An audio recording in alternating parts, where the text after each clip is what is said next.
welcome, one and all, to episode 20 of Queers and Spears. Um, Last week we found our heroes in the city of Larian, where we met our new friend, Daphne. Our heroes were also led to a beautiful tavern in Larian known as the Blushing Crow, owned by someone known as the Little Cub. As they entered, Caliver performed as he usually does in taverns and earned the party a free night stay at the tavern. The bartender, obviously pushing a drink, known as the Thunderdome, and a couple other drinks, got the party started on their night of relaxing. They all relaxed and did their thing in the tavern. Daphne going to read fortunes like she does, and the others just wandering about. Dream, however, noticed somebody order the Thunderdome and then head to a small room down the stairs. After some investigating, he got caught by Kyle, the bartender. And after a long discussion, Kyle gave Dream the riddle that comes with the Thunderdome. Dream answered correctly and earned his way into the room, where, with some more investigation, he found a book written by Yarmir Thomas. He tried to pull the book out, which ended up having the bookcase click and come forward and reveal a staircase down. Instead of going alone, like he's learned will be disastrous for the party, he got the attention of one of his teammates, Riona, and they ventured downstairs together. They found themselves in a beautiful theater with a ring in the center, with two people fighting in it. An old friend, Luster, from Gristle's club back in Valoiri, and someone new that they would learn would be Evangeline Thomas. After talking and getting the rest of the team down there, the night's festivities started. We went through fight after fight, finally ending in Riona fighting the club owner herself, Evangeline, and losing. Evangeline then went to her office to find the one and only Delf Miranda sitting in her chair. Obviously, Evangeline has some dirt on Delf, and he was not happy that she displayed that fact. With the man leaving and Evangeline ending the night, Kyle ran down to the club, or to the gym, as the fight club is called, and to let everybody know that the tavern was on fire. Luckily, everybody got out safely, but the fire severely damaged the tavern building. And now, after a night of rest, Evangeline has sworn to get revenge on the person that she knows did this. So we join our friends in the morning to see what they are gonna do.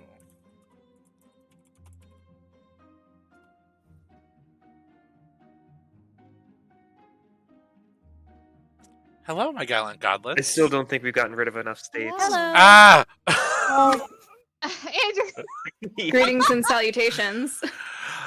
So, as what Hello. happened... Start off.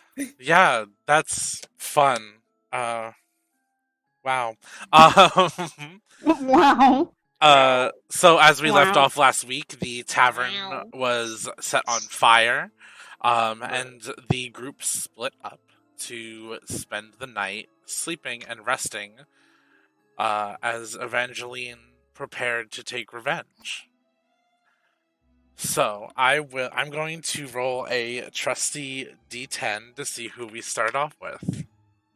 Oh boy. I should probably have my Oh dice. boy. I know how to play Dungeons and Dragons. Come on. I don't. What are we playing? What's a dice? Daphne, Oh lord. what are you doing? in the I don't morning. know. Are we not Oh. in the fire? No, the fire is done. Like, they put the fire Reiterate out that. and everything. Okay, was the tavern destroyed from the fire? Just the club was. Not the club, like the performing area and bar was destroyed. Upstairs is unaffected by, It's a separate part, and it's like there's like a it's almost like how a hotel is set up, where there's a bar and then all the rooms are separated. Okay. Yeah. Sure. And we had no casualties, right? No casualties. Evangeline's This is the fire, Evangeline, huh?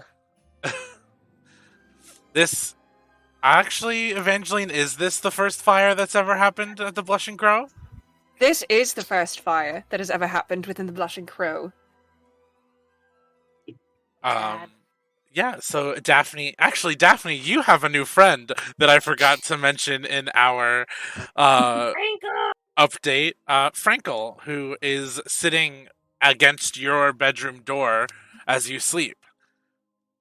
Is he in the room or outside the room? Outside the room. Okay, good. If he was in there, I don't know what she'd do. But, as per her usual tradition, as soon as she wakes up, she picks up her magic 8-ball and asks it if she should get out of bed or not.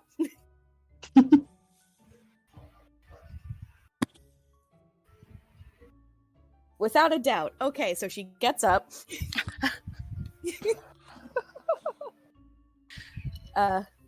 Gets herself dressed. And, kind of listens outside her door to see if Frankel's there or not. He's gonna do a perception check to see if he can hear you have woken up. And with a 4, he does not. So is he making any kind of noise or anything, or is he just, like, quietly sitting? He is quietly sitting. Okay, she opens the door really fast. He falls back into you. The lady's awake. Oh my god! What? Are you in trouble, ma'am? What were you doing? I was standing guard outside your door so that nobody would hurt you. Sleep at all? Frankel. Yes, Did milady. you sleep at all? Yes. Okay. And then I fell she, like, over and kinda- woke up again. She, like, kind of awkwardly steps over him to, like, leave the room. And then just makes her way downstairs. Is there anything that milady needs? See? You see he stands there and waits until you're like 15 steps forward and then starts walking. I need you to stop calling me milady. Just call me Daphne. Sorry, Lady Daphne. It's just Daphne, please.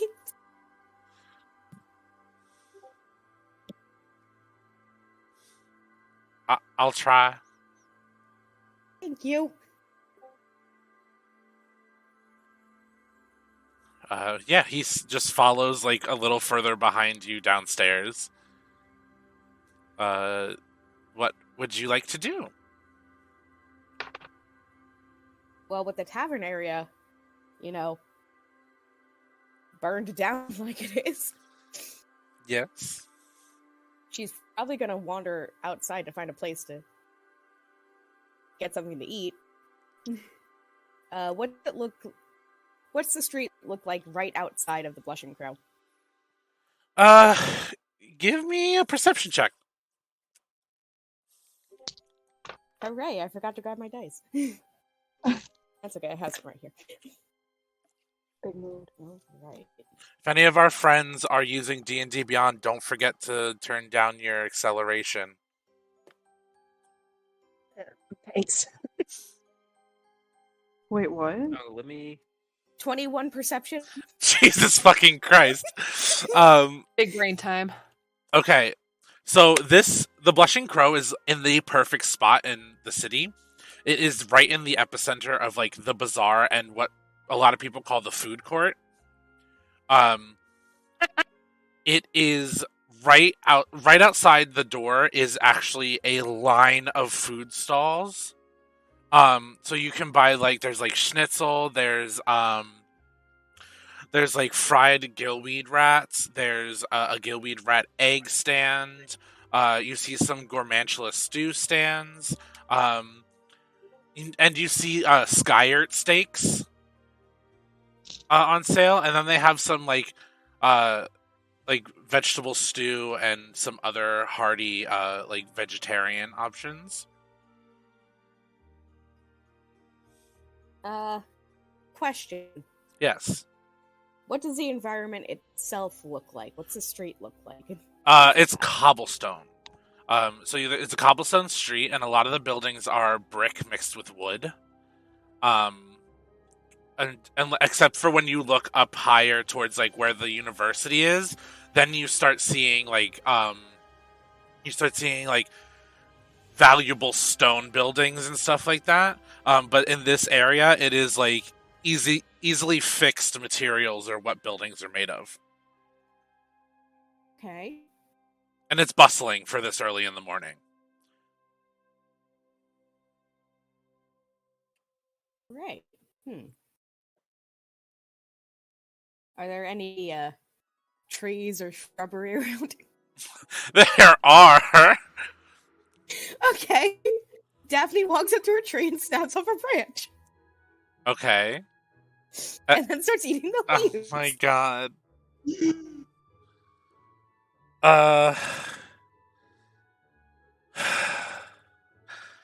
Frankel doesn't question it because he's also a satyr. But I'm actually going to... Evangeline, you're walking back and you see this. So what I think happens is that as she looks, all she does is she just stands and just leans on the nearest wall or the nearest building and just looks at Daphne to see how long it's going to take for Daphne to clock Evangeline. Just watching her do this, being like, so, that's a choice. But it's just watching her the entire time. Just waiting to see if she takes notice. Give me... You're not trying to conceal yourself, so I'm not gonna... You know what? Give me a perception check, Daphne. 15. That is actually the DC that I just set in my head. You see Evangeline looking at you inquisitively. She waves. Daphne, hello, I'm not Daphne. Evangeline just nods and waves back, and she walks up to Daphne and goes, so, tell me, what's the smokiness of the leaves? Any good textures, any tastes? Or do you just do that to every single tree you pass by? Well, each one tastes different. This one's really nice. The leaves are a lot softer than what I'm used to. What are like you she takes another bite. Oh yeah, I do this a lot. Right. Well, that is a choice in itself. How did you sleep? Everything all right? Or are you just out for a morning stroll and, she, gestures to the leaves. Breakfast? Oh, I slept okay, and she, kind of glances at Frankel. She doesn't mean to, it's just, kind of happens. Good, well. Yeah. What brings you out here this morning? Well, I live just up the street, and I have to go take a stock of what exactly I need to rebuild. And, to get breakfast and coffee and things as such. Care to walk with me back to the Blushing Crow, or do you have errands to run? I had nothing. I could walk with you. Delightful. And with that, Evangeline's gonna kind of make her way back to the Blushing Crow.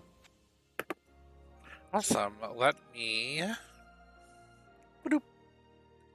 Cool. Riona, you have just Hello. woken up Mm-hmm. in a rather plush bed. The Blushing Crow is probably the best beds you guys have slept in Yeah, they are. on your journey.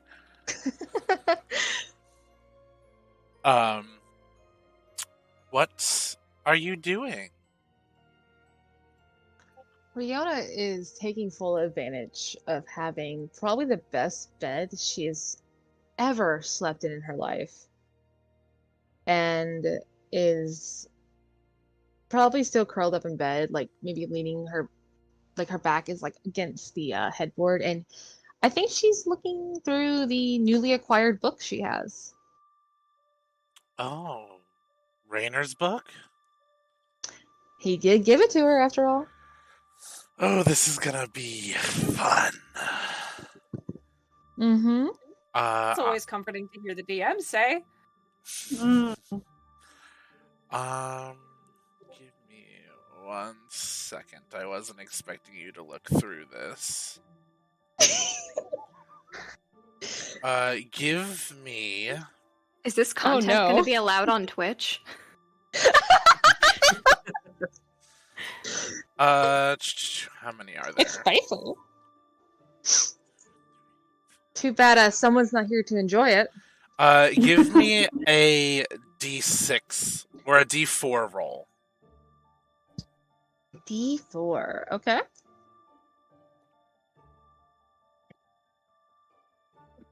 I got a 4. 4. Oh, yes. Okay. Now I'm scared. You have landed on the 69th fable Yeah. of the book. Nice. Christ. Yes! I It's don't know what it is, but it's a so what you've gotten from reading this book is this is a book of smut. Heavy, grateful. The 69th Fable is a story that revolves around a human man who was born with a strange birthmark and enslaved to work in desert mines, and is one day bought by a young dragonborn queen with a similar birthmark. It is later explained in this fable to the man that a prophecy was given by the gods that when he and the princess conjoin in passion, their desert kingdom will prosper and no longer thirst for water that never comes. While the queen was embarrassed and scared, the man, seeing this as his duty, guided her through a passionate and adventurous night which lasted into the morning. As the couple awakened, the princess was disappointed to see her kingdom had not changed and was still starved of water. The man, feeling the queen's distress, goes out and, utilizing his skills from his time as a slave, he discovers underground reservoirs of water, and the city prospers and is surrounded by an oasis. The man and queen rule the desert kingdom happily and enjoy each other every night. There's a moral to this story that while reading it clicks into your brain. The gods may guide us, but it is up to us to enact change, utilizing our own skills as the gods will offer us the opportunities. So through this story, Riona has now gotten something that she may have a little trouble with, seeing as being a paladin and having an oath. She thinks that sometimes destiny is the only way to go. But this story tells you otherwise, that your skills and what you do charges that path that the gods give you. And it's also very hot. I'm sure she quite enjoyed the read. But that is something she actually spoke with Ariandre about recently, about how she feels that there is an oath she has, and she will see to it and through it. But she also knows that They're given free will for a reason.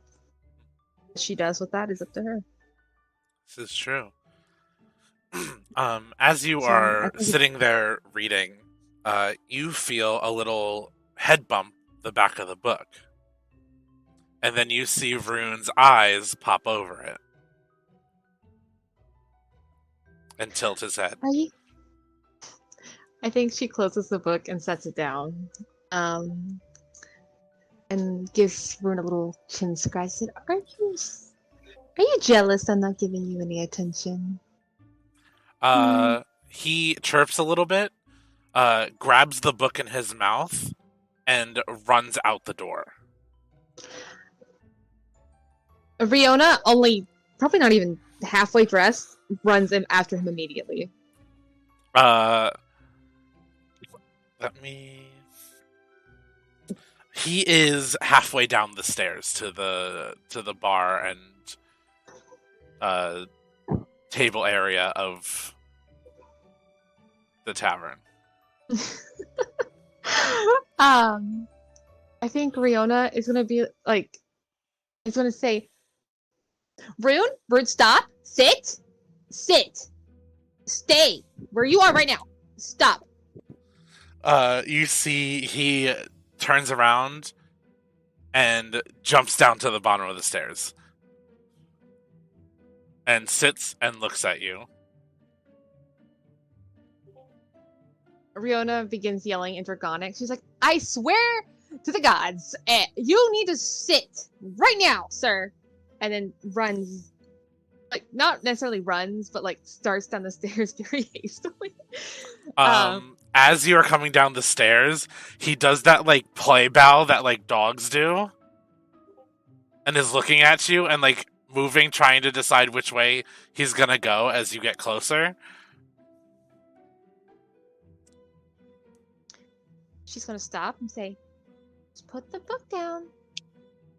You don't want to mess up Dad's book. Just put the book down. Please. You see, he looks like he's gonna go put it down, but then turns around and runs towards the door as Daphne and Evangeline walk in the door. And then he spits out the book and like skitters over behind like one of the chairs. Okay, Daphne, pick it up. Yeah.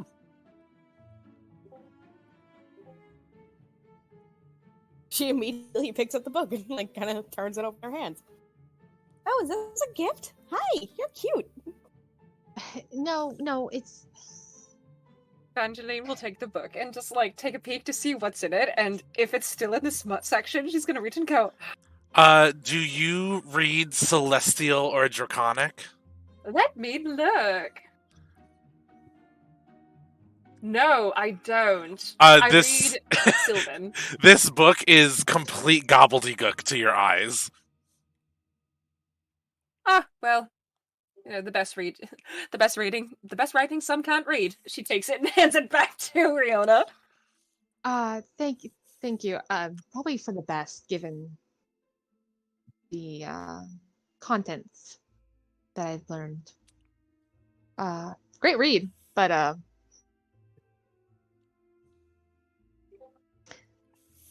not what I was expecting out of a holy text. Insight check! She's All right not ahead. much right now. That is a 19 insight check. Oh! 7 plus 12, baby! Hell yeah!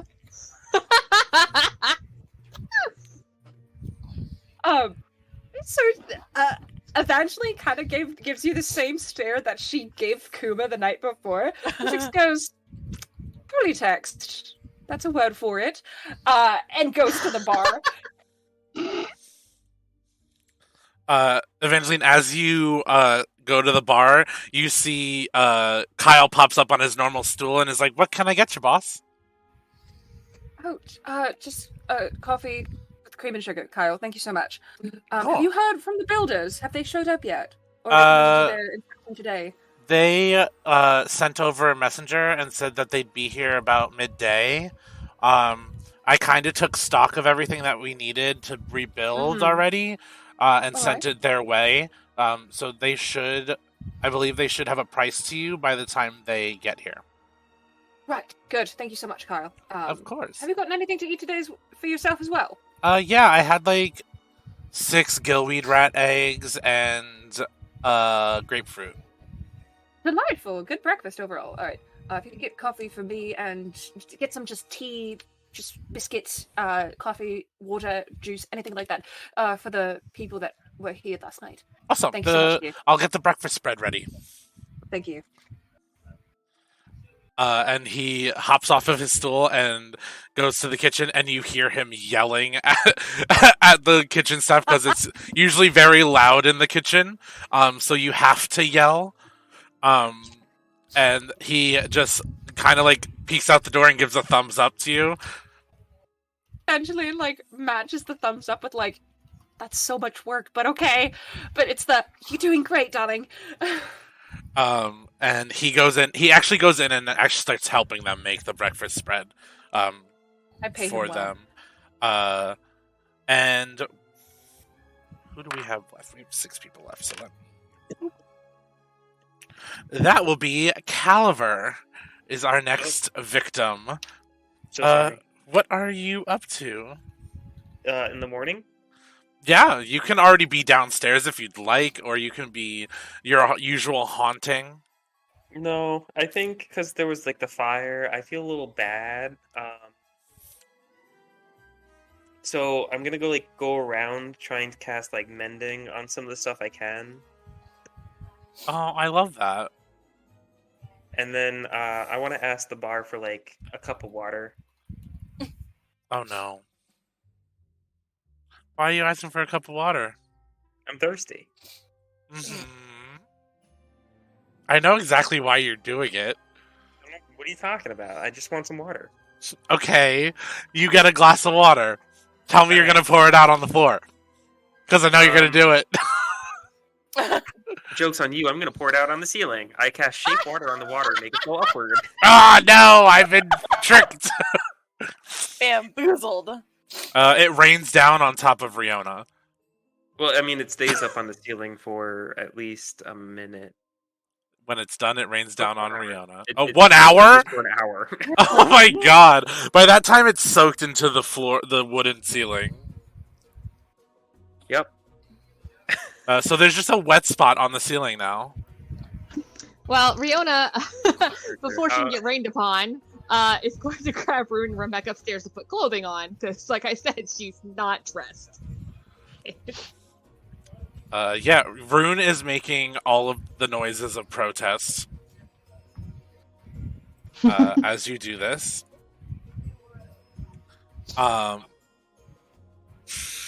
Which is exactly why she is going to leave him in the room with Rainer, who is probably still sleeping. Yes. Like, you just stay here. Yes. You bother him. So, Caliver, you were just mending stuff in the area of the fire. Yeah. You know, casting mending. I don't have any spells that make things clean, but I can, use a rag. Little I just feel bad, spit shining. Because this is like somewhere I performed, so I don't want it to be dirty. This is true. Yeah, give me a flat D20 roll, and it'll help me decide how much you're able to actually mend, and like what you're able to mend. Got that 7. You got a 7? Oh yeah. Yeah, you're able to mend a couple chairs, and half of a table. Nice. I got the table. Yeah. It's looking pretty good, Evangeline. Do you say that out loud? Oh, only if Evangeline's in earshot. You're at they're at the bar right now. Yeah, Oh, then yes. And Caliver's like cleaning up the bar. I mean, cleaning up the performance area as he's saying this. He's mending things, so he mended a couple chairs and half of a table. Oh, thank you. Sorry, what's your name? Oh, I'm Caliver. I felt really bad about, the fire and all that. So, I just wanted to help out. Thank you. I very much appreciate that. Because, I did perform, and, I kind of want to perform again, and I can't, in good conscience, perform in a fire hazard. I've done that before, and, well, it was a fire hazard. Of course, a fire hazard's a fire hazard's a fire hazard, but, I appreciate it, because this will be less tables and chairs I have to repair. You performed here last night, you said. Forgive me, I was downstairs while your performance was happening. You might have seen my legendary fight. Yes, I put money down. Oh, good.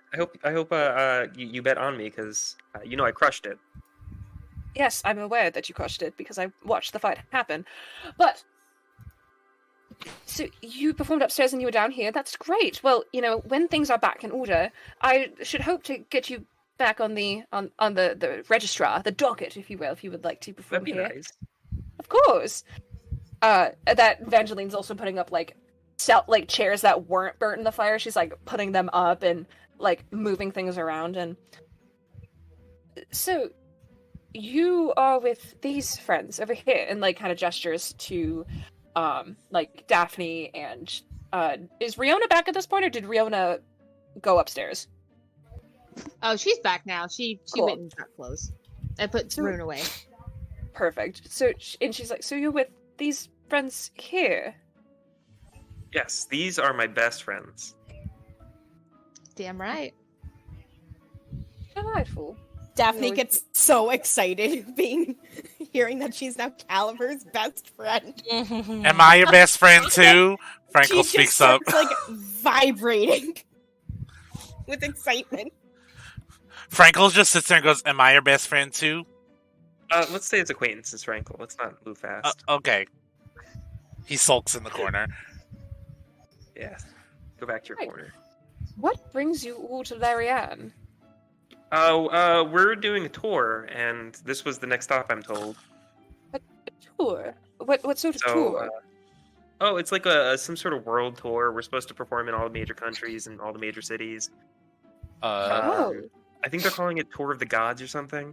At this point, Elias walks down the staircase, and he's like, "They have a task list they have to do in order to prove worthy of being gods and go the ascension." Am I aware of the history behind this? Everybody knows of the ascension. Okay. With the mention of that, she goes, "You all are tasked with the ascension, then?" Yes. If you got anything, any shows that you want us to perform at. Well, it's not really a show of sorts, but if you want to be considered gods are worshipped for the. And she kind of before she says anything, Evangeline does look around the room. DM, does she see anybody that could even resemble the DZF? Yes. There is a messenger at the door with DZF emblems. There's a lot of acronyms. What is DCF? DZF is the Dwarves of Zeldrosian Faith. As she clocks this, she turns her full body to the messenger, and she goes, "If you do not have financial compensation within that envelope, I want you out of my bar." You see, he looks at you and goes, "Well, madam, I have messages from the High Council. If you would like them, I don't know what is in them. I am purely just the messenger." Evangeline will walk over and she will take the envelope and she goes, "Out." Of course, madam. Sorry to disturb you this morning. Out. And he leaves. Evangeline will open up the envelope.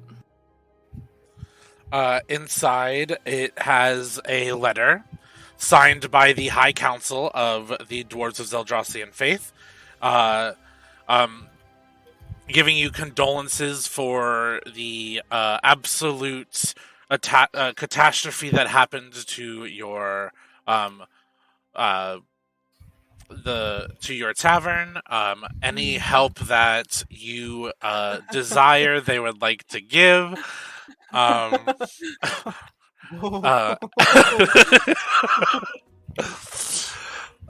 that they absolutely love the blushing crow, and would love nothing more than to help its owner.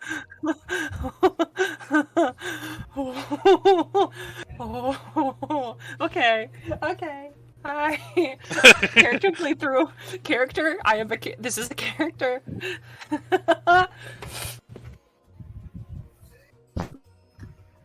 Evangeline just looks at the letter, and it is dead silent. She is dead silent as her grip begins to tighten upon this letter. And she, without a single word, turns around and walks directly down the stair, down to like the downstairs to where the smoking room is, and she disappears from view. Henry, you want to follow her? Absolutely. Daphne would also like to follow. Absolutely. Go right ahead. And with that, we are going to cut to Ariandri. I had to decide. Sorry. Ariandri, what are you You're doing all this good. fine morning? Oh, well, first of all, good evening, ladies, gents, and gentlefolk. Can you hear me okay? Yes. Yeah. Okay. Perfect. That's what we like to hear. So Ari did spend the night with Dream and also Aberan. Ooh, sexy. Perhaps.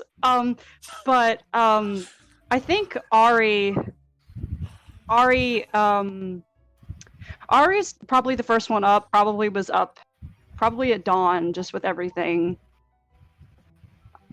happening, and is probably looking out the window at because they can see the university from there, or no? Yeah, so they're definitely like kind of gazing. Yeah, so I think they're kind of gazing out at the university kind of wistfully, if you will. And is just kind of like reflecting on things, reflecting on what happened with Evangeline, with the bar catching on fire, and is feeling some feelings at the moment, if you will. So they're just kind of looking out the window, and they kind of mutter very softly to themselves, and they're like, "You better be all right, Sawyer. I didn't get my dad back just to lose you." Question. Are Yes. Avaran and Dream awake at this moment? Do either of you hear that?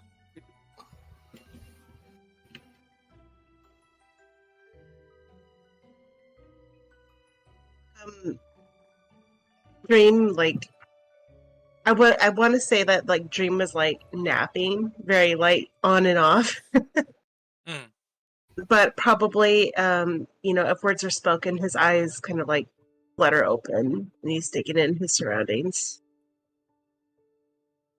Okay, so you hear, in your grogginess, you probably hear Ariandri mutter this.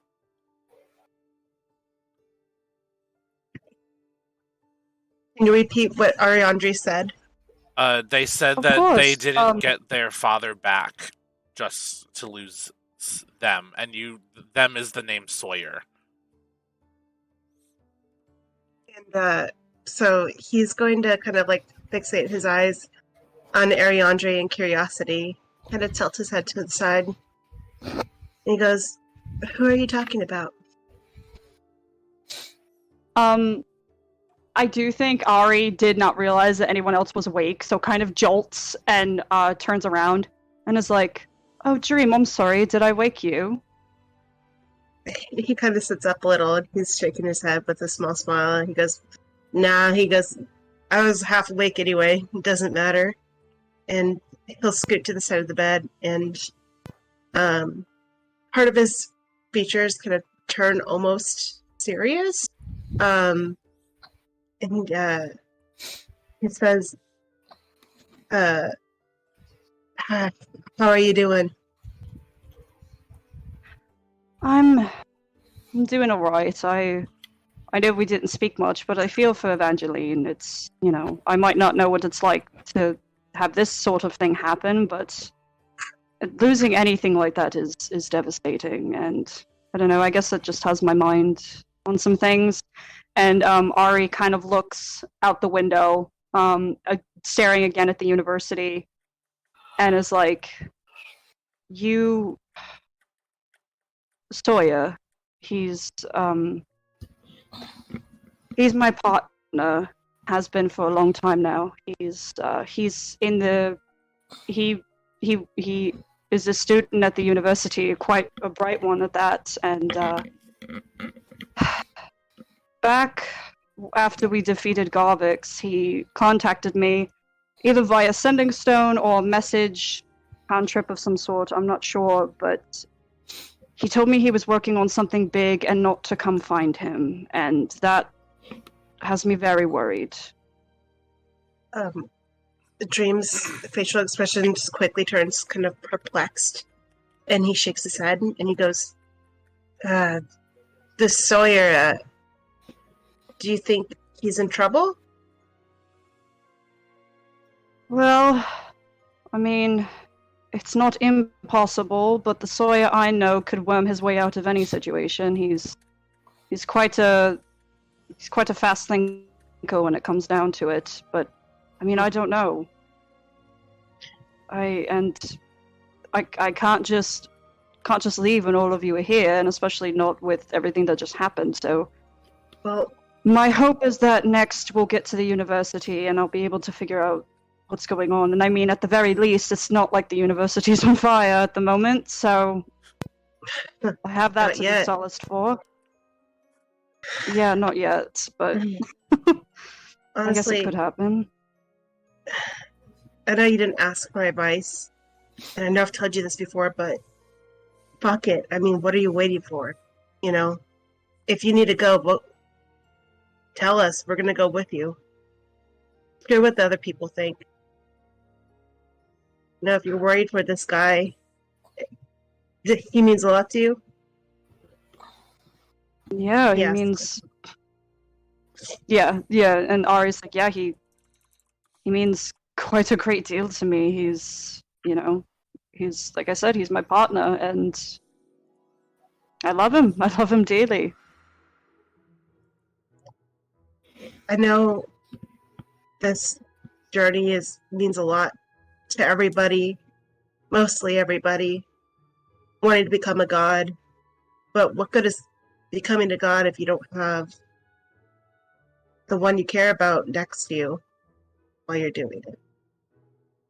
And he kind of swallows at that and shakes his head, and he goes, I'm sure he's all right, but I'm just saying, if you need to find him, you gotta find him. I think Ari smiles kind of sadly at that and is like, I will go find him soon.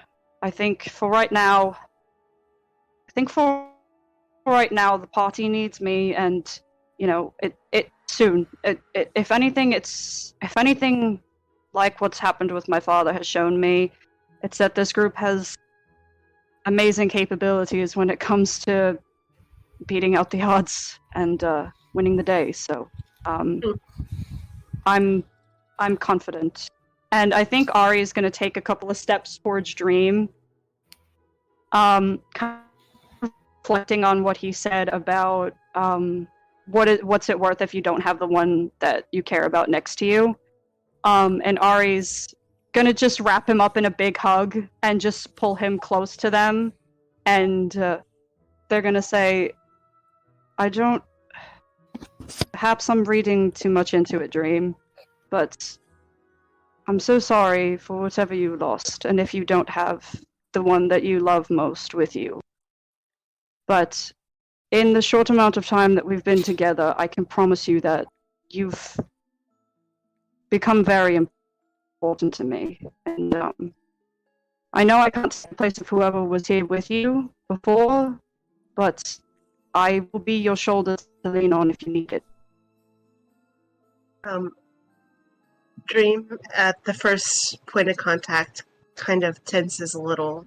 And then, as he hears Arianji's voice, he slowly kind of relaxes his shoulders, and it's almost as though hearing their voice not necessarily takes a load off, but it's a comfort that he didn't realize he needed.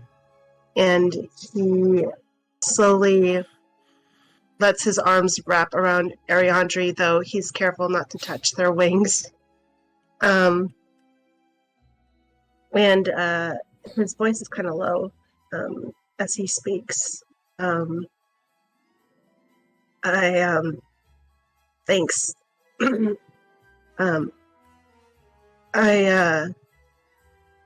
Right before you joined us, I lost someone pretty fucking important. But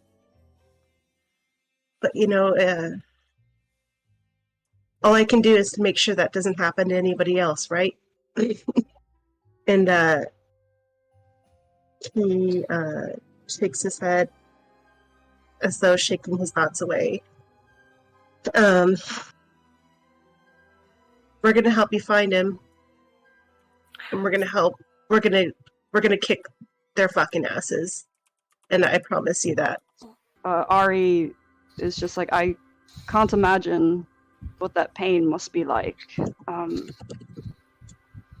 And however it's happened, whatever happened, you didn't deserve it. And I might not know this person that you've lost, but I can promise you that they're proud of the person you're becoming, and they're proud of this journey that you've undertaken even without them. And if the conversation you had with Riona earlier, I agree. It's hard, but if nothing else, live for them, This journey isn't going to be easy, but if we can become gods, we can make things better here in Malverne. And maybe that's not everyone's goal, but when the gods decided that for some reason they'd pick someone like me for this journey, that's what I decided. That I was going to see this through to the end to fix things. And if you're clearly, you don't want anything else to happen to anybody else, so I want you there alongside me, Dream. With all of us. Dream kind of tightens his hold on Ariandri as Ariandri says this. He goes, I fucking know I'm not trying to do stupid shit all the time. Just I lost my brother, and all I want is to see him one fucking time, so I can kick his ass for being such an idiot. And he kind of laughs, and his voice kind of breaks at the same time. He goes, I'll be a fucking god with you or whatever. And I'll stop trying to die, if that makes you happy.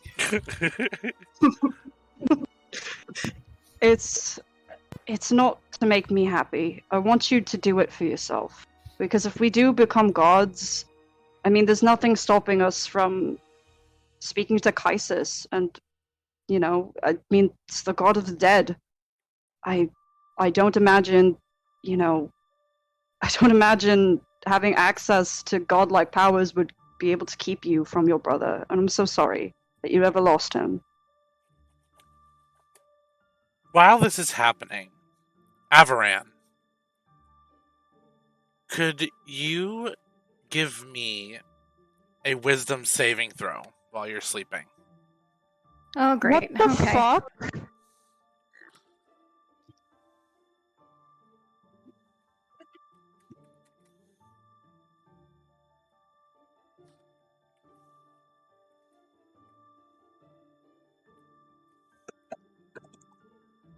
I dropped my dice. Hold on. That's A-okay. It only counts for a if it's a D20. Or if it's a natural 20.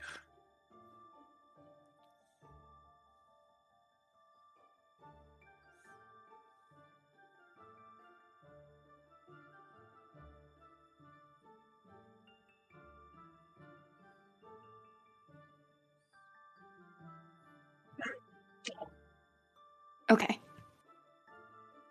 23. 23? I Woo! had to do some Okay. math really quick. No, you're fine. Look, we're all gay. We all can't do math. It's okay. Real. Except for Andrew. He does math all the time. What? I said we all can't do math except for you. You do math all the time. No. With a I 23, don't know if I should be offended, actually. in your sleep, you are pulled out of this room and into a world of beautiful green. Actually, a world you recognize. You're in a grotto on the Violet Isles. And you hear a voice that says, "Hello, little fox." Gross. Mop it up.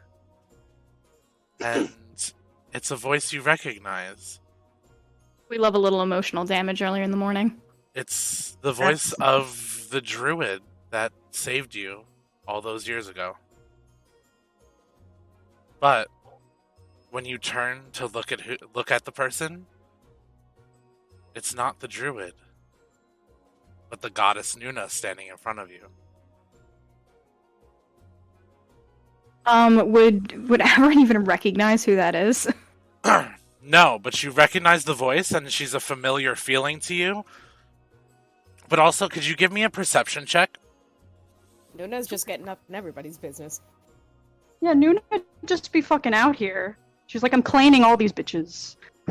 Yeah, like, doesn't she have... I don't know, like, don't you have things to be doing? Do you have a job? Yeah, she doesn't have hobbies. She has the job of cock blocking her daughter. Is her job. Just saying. Yeah, for real?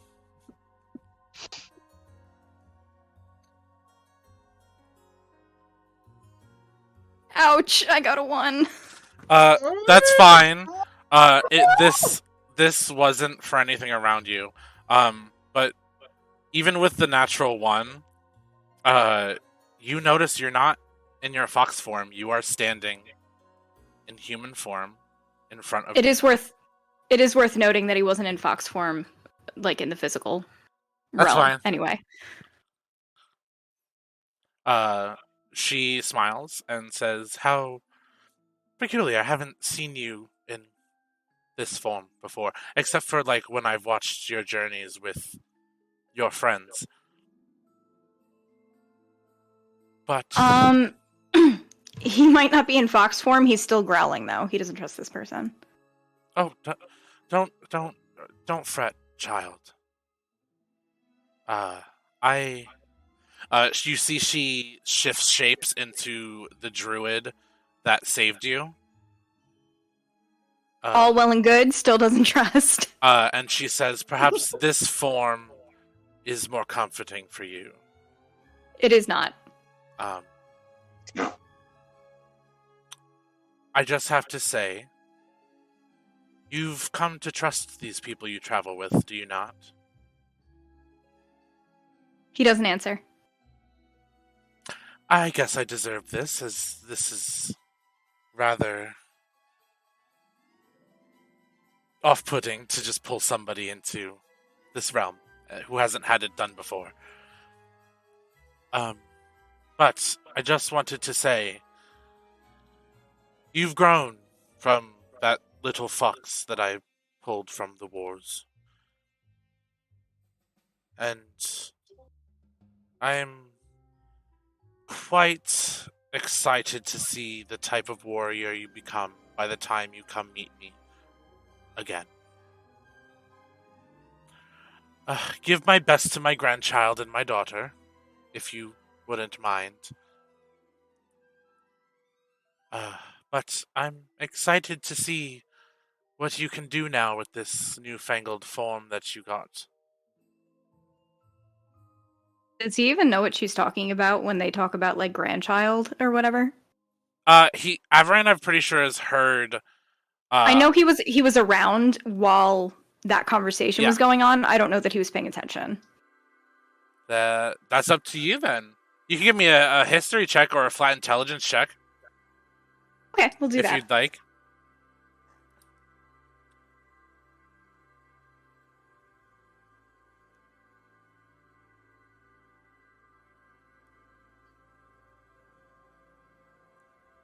$12. 12? You may not necessarily remember 100%, but you have heard things. Sounds somewhat familiar. Don't know the details. Yes, exactly. 100%. Read the book, don't remember the plot. And she looks at you with a smile and goes, well, I'm sorry to interrupt your dreams. But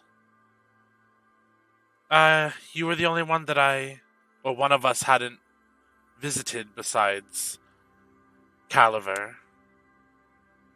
And thought you might like to know that you have friends in other places, though I understand the mistrust. The information certainly isn't comforting. And she gives you a small smile and she says, well, I'll allow you to return to your friends. And allows you to slip back into your body. And we re-enter the situation of Ariandri and Dream talking. So he wakes up kind of with a start. Like gasps. I don't know if the other two notice, but he is awake. Yeah, I think Ariandri would probably notice. Still kind of holding on to Dream, kind of looks over Dream's shoulder at Avaran and goes, "You all right, buddy? Is everything okay?" Fine. It's worth noting that Avern he's not in fox form right now, and he's not very comfortable being out of fox form. Being bipedal is, even though it is how he is, that's his natural born form, he is not comfortable with it, and he doesn't enjoy being in it.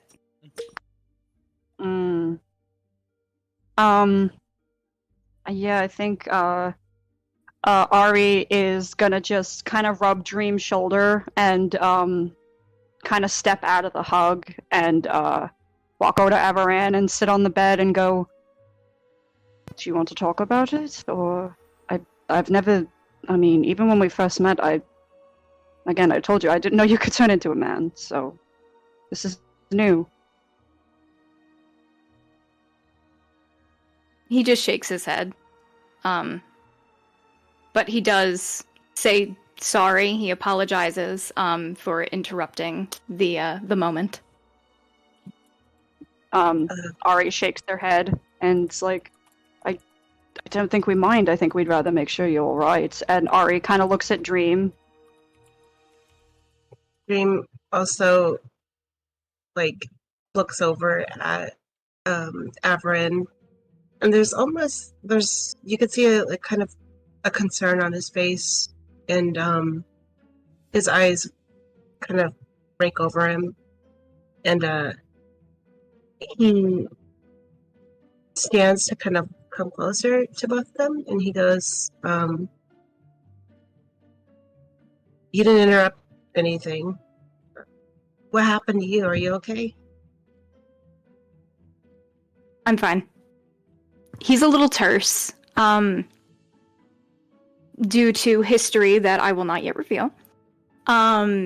He, seeing the druid, dredges up a lot of unpleasant memories for him from the circumstances he came out of. So he's very tense, he's not comfortable, and being not an animal just makes it worse. Would Ari be able to tell that, like, outwardly tell that Avaran being in human form is uncomfortable for him? Considering that, given their history, they only met him when he was a fox, I think that would really depend on how well you are at reading body language, because he is, like, visibly tense, like, his knees are kind of drawn up to his chest, he's bristled a little bit, I think it's reasonable to say that an ordinary observant person would be able to tell that he is uncomfortable, if that answers your question. That's fair. Oh, go ahead. I was going to say, but either of them, do you think they would get the feeling of why? If you want to know why, I will need an insight check. If that's okay with Ben. If Okay, if let's do Avran wants to try to conceal it, you can give a deception to try to conceal it and contest that. But if Avran is not trying to hide it, or maybe doesn't know how to hide it, then it won't need a deception check. That's completely up to you. He definitely doesn't know how. Okay. Dream got a 23 insight. You fuck. Oh my god. Ari got a nat 20. Oh, Ari got a yeah, nat 20 baby. insight. Yeah, you guys can tell that Y'all, stop reading me. you, like, outwardly Stop being so readable.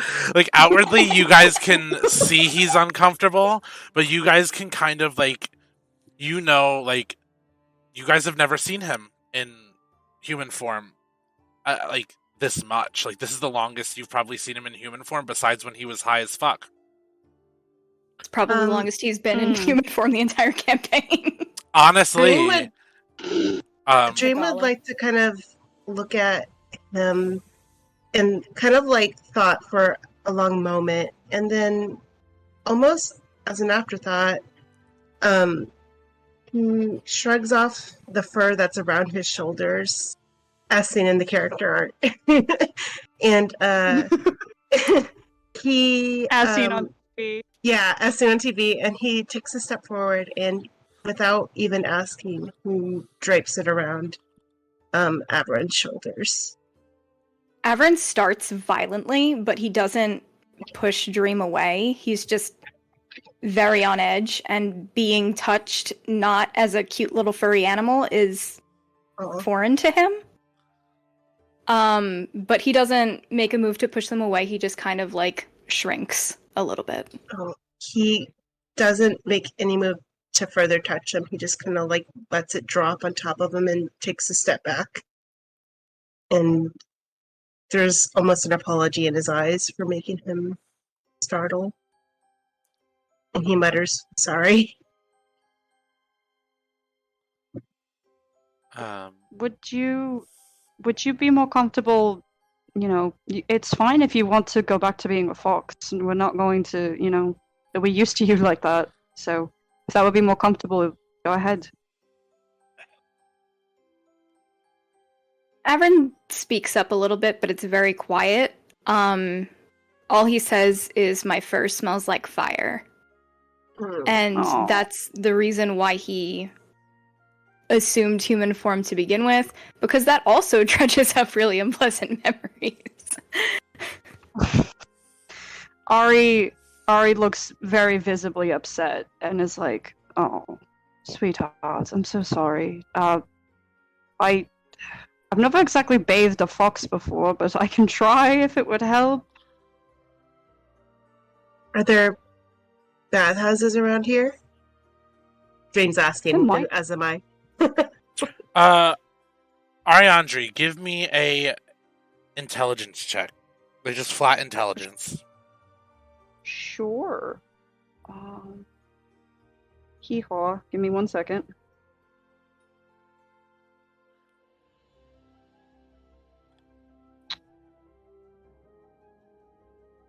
Give me my intelligence, please. I have a -1 to intelligence. This is gonna be fun.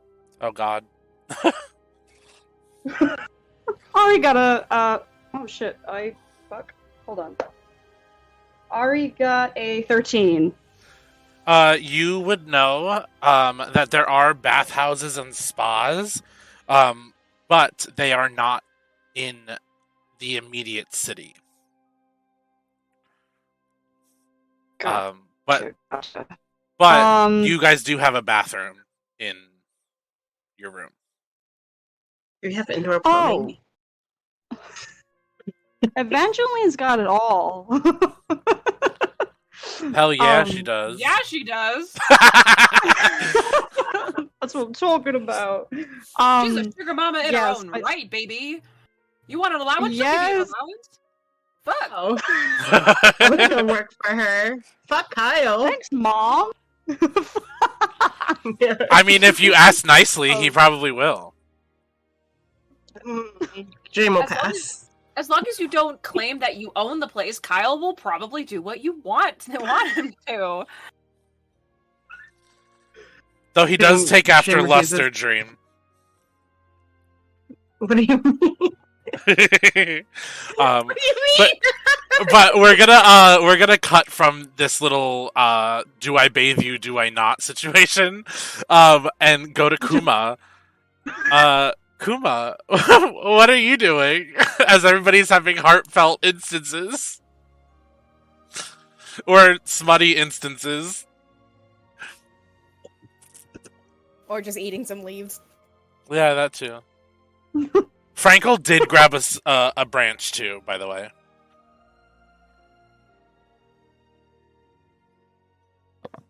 Kuma, are you there? I think she muted herself. Hold on. Uh-oh. I can be Kuma. Let Let me get my fake mustache. She's coming, guys. She's coming. The joys of one of your players being a roommate.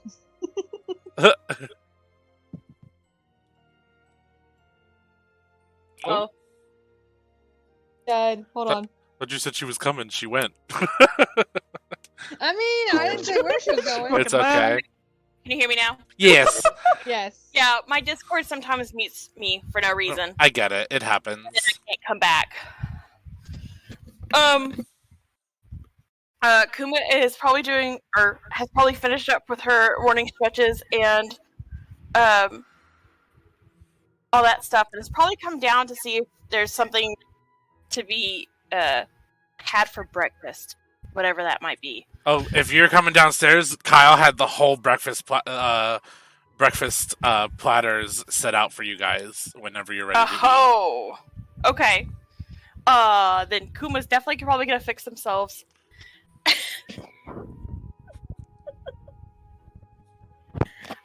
Kuma's probably gonna fix themselves a plate and then find a least damaged area. That'd be the bar. To take a seat at. Okay, then definitely sit at the bar and probably start tearing what pieces are slightly larger into smaller pieces with her hands before starting to eat it. Cool. Yeah, the breakfast platter has some like Skyert bacon. There's some Gillert steaks and Gourmantula legs. Delicious. And Gilwheat rat eggs. And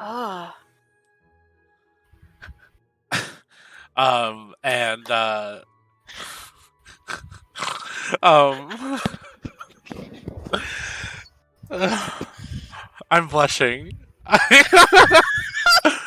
I can't with this general chat. So you guys have breakfast. So downstairs is Kuma, Riona, Caliver, Evangeline, and Daphne. So the only ones missing are the ones deciding whether they're going to bathe the fox or not. bathe the fox. So we will We go. have decided to bathe the fox. So you bathe the fox. The fox concurs. Give me a sleight of hand check. Opposed strength.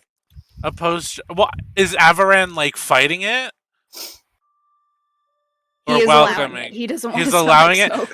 So Dream's also helping, so if that gives advantage at all. yeah. So just give me. You know what? I'll say a dexterity check. Just dexterity. Good, because Dream is a dexterous motherfucker. A dexterity king, if you will. 16. Yes! Dexterity dream. What a... Uh, Already got a 22. God of Already got a dexterity. 22. a 22. Yeah. Avaran, you are squeaky fucking clean. Woohoo! You no Maybe I'm longer born smell with it. like. Maybe it's Maybelline. Yeah. You don't smell of fire anymore. Maybe it's Evangeline. Ooh, Oh. there we go. Well, write that down. Write that down. Would he allow He them to like supplied the style? soap, boys! Would Avaran allow them to like style his hair a little bit so it's all like smooth, shiny? Sure. Be mindful of the twitchy ears, though. You guys. Of course, Swim understands. You guys He's towel hygienic. dry him, and he poofs out. Like every other animal that gets towel dried. And do you guys head downstairs or? I will say, if I can just cut in a moment, both of them are getting kisses. Usually, as a fox, he would give them licks on the face, but being that he is human, they're getting the human equivalent. I'm blushing. Do we have to roll for tongue? Roll dexterity. No, just kidding. Though Wait, Dream. I need this to be clarified. Hold on a minute. Kisses on the mouth or the cheek? Yeah, what is going on? You know what? We're gonna be spicy. I'm gonna say on the mouth. Roll for horny. Okay. Word. We have entered Already into allows it wild to country. happen. So does Dream. I can understand that there's a difference. You sexy bitches, roll for horny. All Dream's right. like kisses back for a little startle. Oh no, that slid way across my fucking computer. I got a 19. 13. 19. 14. Yeah, I got a 19. Ariandri, 13. horny. All of you. But Ariandri's the worst. Wait, where's my rainbow dice? I'm rolling. Ari's Forget. this is Evangeline, roll a gay Ari's sense. face is Roll for gay sense. Oh shit! Hold on. Let me. Oh, hold on. Nah. This is queers and spears, bitch. We're rolling for gay. Hell yeah. That's Of course we are. Moderately gay. Moderately gay. Moderate. Evangeline, you also sense that there's some gay shit happening in your tavern. Honestly, like as Evangeline's like, and I'll paint this picture later. But Evangeline, as she's doing her thing down in the gym, she straight up goes, "Well, it's the place for it," and then goes back to what she's doing. Yes. fucking queen. We do be blushing up in the blushing crow.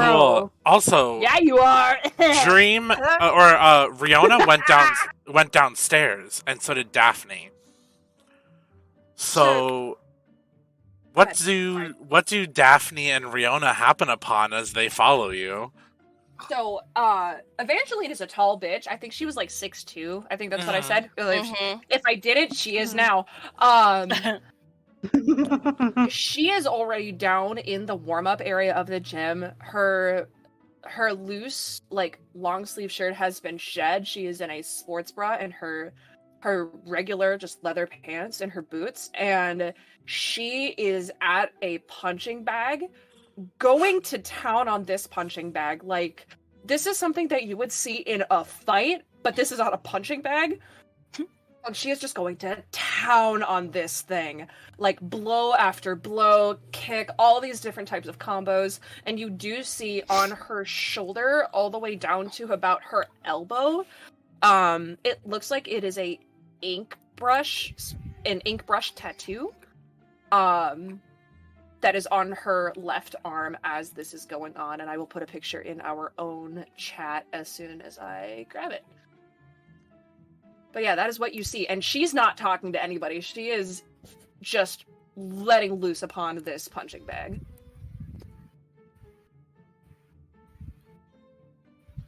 But yeah, that's what you see. That's the word picture. I think as you guys walk into this, Frankel's just like, well, damn, glad that's not a person. No tact whatsoever. We love Frankel. Do we? Do we? do. Yeah. Evangeline's not paying attention to any of it. She's just... It's almost the Captain America scene where she's just aggressively punching. It is like 2 seconds away from that punching bag flying off of its chain. That's the type of like intensity she's going at. Should the rest of us roll for horny? I failed. I chose to fail that one. But yeah, what do Riona and Daphne do as they happen upon this visage? So I feel like this is something Riona has seen from people before, given her time in training. You've definitely happened upon Hank in this situation before. Okay. So, given that she's witnessed this before, I think Riona is going to go down. I think she is going to step into the ring. I think she is going to take hold of the bag to stop it.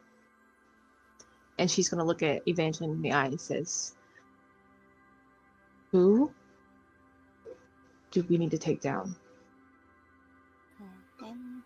Oh, the loaded question. And I think as you hold the bag and you're asking this, Evangeline doesn't say anything. And as she continues to punch, you start to see this...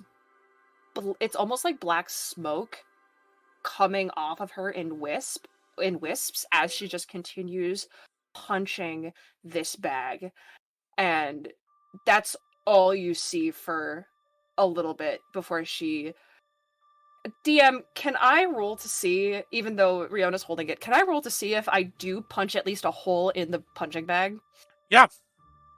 Well, what do you want me to roll? Just to roll to hit? Give me... I'll roll to hit, and then after that, give me a strength check. A strength check? Mm-hmm. Delightful. Okay, that is a dirty 20 to hit. That hits. Delightful. And then a strength check? Yes. Delightful. That is a nat 20 for a total of 20. Your fist goes through the bag and stops right before Riona's face. Delightful. And as this nat 20 happens and she just punches it, it goes from black smoke to this like black opal magic coming off of her. And she looks at Riona and goes, "You have no idea what the church has been doing to this place. The church is responsible for all of this. The university, the Blushing Crow, everything. You have no idea what you have walked into." And then they send me a letter saying that they send their condolences for the burning of the Blushing Crow when I know damn well it was them. And the black magic this like black opal magic is just pouring off of her in waves. Daphne walks forward at this point and like kind of just reaches up and like lightly rests a hand on Evangeline's forearm. "So how do we help?" I don't know. I don't. I've had them under my finger for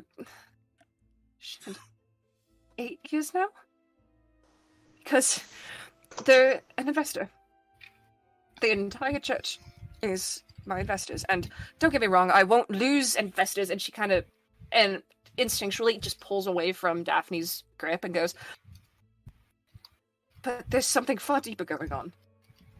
They claim to talk to Zeldris, but no, unless there was a history book change, Zeldris doesn't give a shit about money. But yet, the church seems to want a piece of the pot of every single business in this place. If I've learned anything in my time being a paladin and working with temples and churches alike, not everyone serves the gods it claims to. Some of them simply serve themselves. I know, It darling. sounds like to me we have someone we need to take down. What is his name? Because I'm not leaving this city till he meets the god that he says he serves. Commendable, truly. Your will. DM, what can you just remind me real quick the name of this fellow? Delf Miranda is the name Delf of Miranda, right. the head priest. What a punchable name. Very punchable. Holy Father. Face. It's Holy Father Delf Miranda. He is one of the high priests of the church, and he is also the headmaster of the university here Of course in he is. Larian. That is why I worry, because if they lose their headmaster, there's a bit of a power vacuum within the school.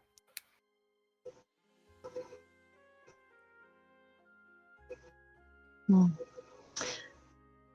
And you all seem to be, the ascension, the next to rise. So, according to your friend, he seems to think you were all on a tool. But gods are worshipped in a time of strife. And how tall is Riona? Riona is about 5'10", so she's just a little bit shorter. She, Evangeline looks at Riona, down in her eyes, and goes, if you are set to be gods, what a beautiful way to be worshipped. We need your help more than ever. And as I They first kind of just blinks and she's like, we're meant to be gods? Riona Guys are gonna be stops gods? mid-sentence and looks at Daphne and says, we have a lot to tell you, Daphne. But, are you familiar with the Ascension? Oh my god, you guys are gonna be gods? They were gods! Oh my god, they were gods. And they were gods. So, just look at Daphne and say, this is something we will catch up later on. Got it. Don't worry your little head about it. Explain it to Daphne. Evangeline. Don't you worry, I got this. No, you do not. But Riona's gonna look at Evangeline and say, it would be an honor for us, gods or not, to save this country from an evil that is trying to ruin everything good about it. And as far as I'm concerned, this is only going to end one way. I'm And gonna it's burn going to that be with church to the him. ground.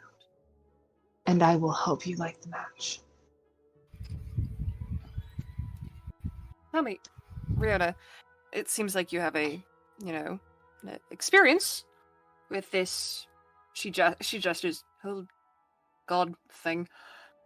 Who do you serve? I was saved by Nuna when I was a child, only to find out some weeks ago that Nuna is my mother. I am part Asimire, so I've been serving my mother this time. Well, aren't we all blessed then? But if I've learned anything recently, it's that the gods have their own wills and wants for us. But we were given our free will for a reason. By the gods, am I going to use it to do what I need to do for what's right for the people? I swear to protect as a goddess myself.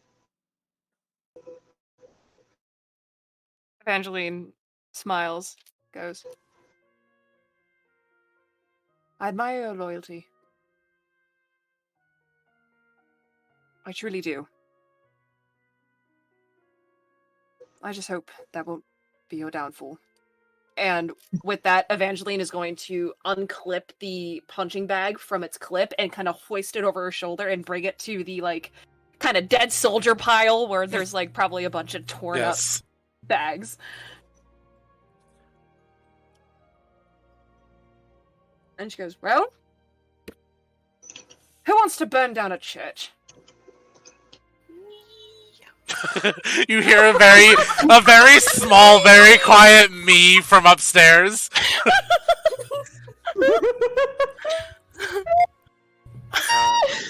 I don't think I've ever performed at a church. I hear the acoustics are really good. So it's safe to say you guys head upstairs. It's also safe to say that the other three have come down to the bar. So everybody's at the bar. If everybody would, actually, I'm gonna let this naturally progress. What happens as you meet up at the bar? I would like to remind everyone that being that Averin is in human form, he is very, very naked. Yes. As Evangeline walks up, No, Averin, I like your style. I think Evangeline's the first to come up from the gym, and she just walks up. She goes, "Oh!" and doesn't turn away or anything. And just looks him dead in the eyes and goes, "Hello, you are very nude. Can I please get you a robe? Is that something you prefer? I'm not going to yuck your yum, but however, no shirt, no shoes policy." And she's just staring Averin dead in the eyes and just goes, Averin has no idea what any of that means. Kuma has no problem with it. Ari pipes in and goes, yes, a pair of pants, if you would. He's the fox that came in with us. He's, this is new to him. No offense meant, I promise. No, would you want a skirt then, Averin? Would you like a skirt? Would Averin have Dream's fur with him that he threw on him by any chance? Well, being that he just was bathed, Showered? I don't know that he put it back on. But he can probably reassume fox form if it's going to be that big of a deal. He no longer smells like smoke, so he's okay. Is there any form of clothing that we can get you that would help? Would you like a shawl, a very long shawl? By any chance? He just kind of sighs heavily and like. Well, hold on. Riona has Druidcraft. Can she just like Druidcraft something over him? Oh god. So he's not. He's gonna be really fussy about it, but yeah, you can. I think we have an extra caliber t-shirt.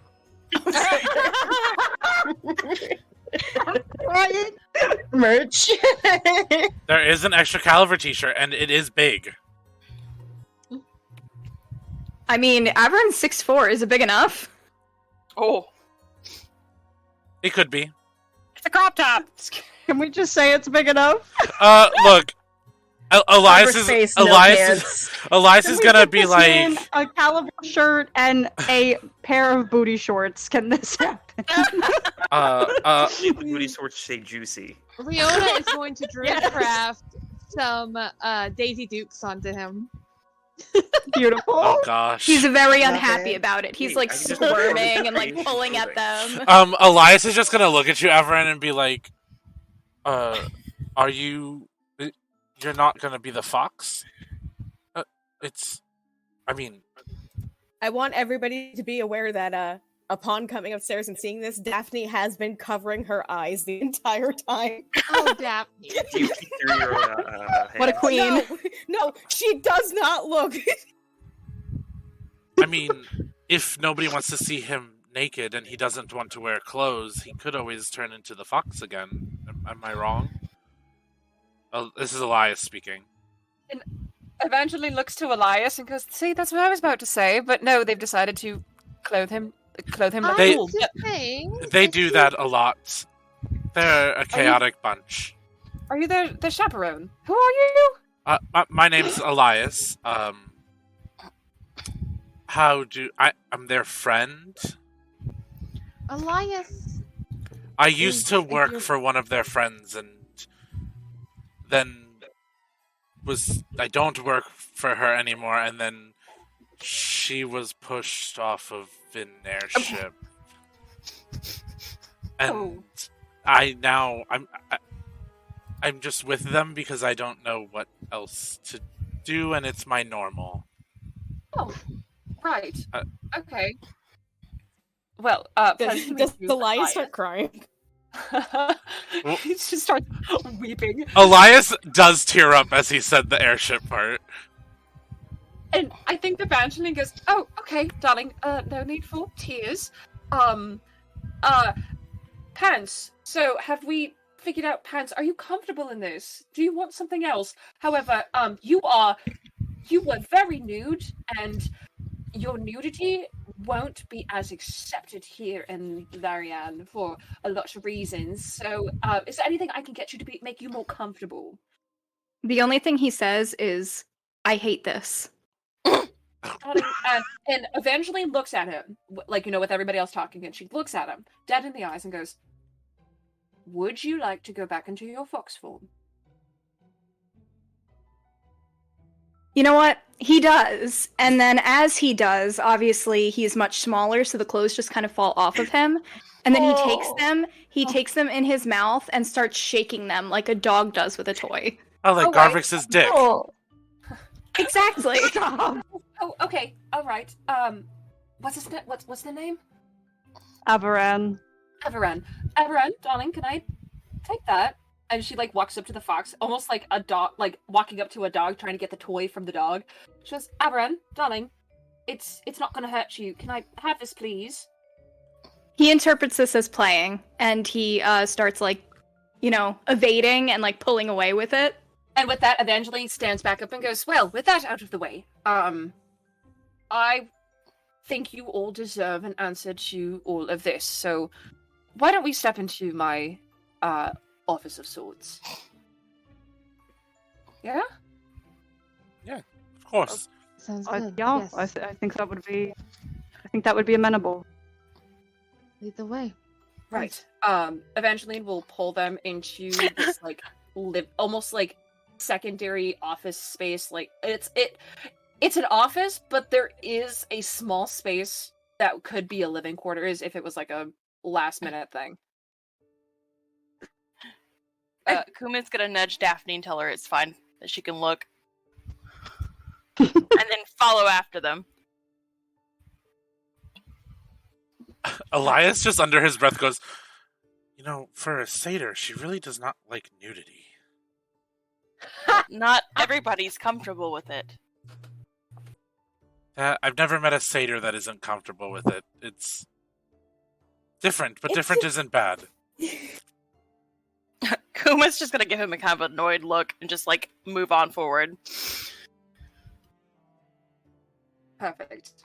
I think as all of them get into the office, Evangeline shuts the door and locks it as soon as everybody's in and goes, "Well, how familiar are all of you with the Dwarves of the Zeldrosian Faith?" And she says it with such bitterness and it's a sour taste in her mouth. As far as I know, other than being once partners with the skirmishers, there isn't much I've heard. seeing as I'm in Farius most of my life, there's not much to be heard about the dealings outside. Though I have come to know that the dwarves here are rather racist. So I will be happy to exterminate a problem. I've heard it's a cult. Elias speaks up. I'm sure Zeldros found that fascinating. From my So take- contacts in the Monastery of the Divine Heart, they've said some not so pleasant things about them. Care to share? Well, first of all, they're a cult and they care mostly about money coming into the church. And I've heard that some of the monks in the monastery have a connection to Zeldros, and while he covers the domain of war, not necessarily a war god. He's not. He's very chill god from what I've heard. And you would Somewhat. be correct. So I don't necessarily know if the being they speak to or reach out to is truly Zeldros, or if they are being tricked. And Evangeline pipes up at that and goes, "You're right.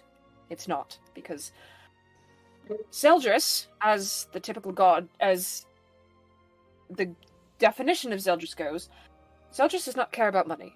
He more cares about, charity, giving it to others, making use of the money rather than hoarding it, stealing it. I mean, keeping it for their own. This church claims that they are best buddies with Zeldros himself, when in fact I have had my suspicions for nearly a decade now that it's not Zeldros they're talking to. And the church has their hands far deeper than just, in the businesses of Highval and Larian. The church runs and funds the university here. And Delf Miranda is the headmaster of the university here. And they are investors within the gym. And I've been holding that over their heads for the past, how long have... And she does, the math for a second and goes, 8 years. I started this place. I took over the gym when I was 20. And when I discovered that their intentions didn't align with the god that they served, I held that over their head. Because the church, the actual Church of Zeldros, doesn't take kindly to blasphemy and heresy. No, it doesn't. And they've been terrorizing the people here. If anybody speaks out against the Church of Zeldros, they find themselves within the gallows cave. And I've been holding that over their heads because heresy against the god that they serve is punishable by death. And now they've decided to be bold and fight back. And then she gestures to the outside where the bar is, as you can tell. I have also heard that Delf has an odd pet. From the monks at the monastery, I've heard that he keeps a lion drake as a pet. Which... The heck's a lion drink? I've never seen one before, I've just heard of it. It's like a feline dragon with a lion's head. A lion drake? Yes. I thought you said drink. No, drake. I can't confirm that for certain or not. I've only been to the church, I've never been to his personal office, but it's a rumor, definitely. I rolled a 6 total for that history check to see if Evangeline knew. She don't know shit. Yeah.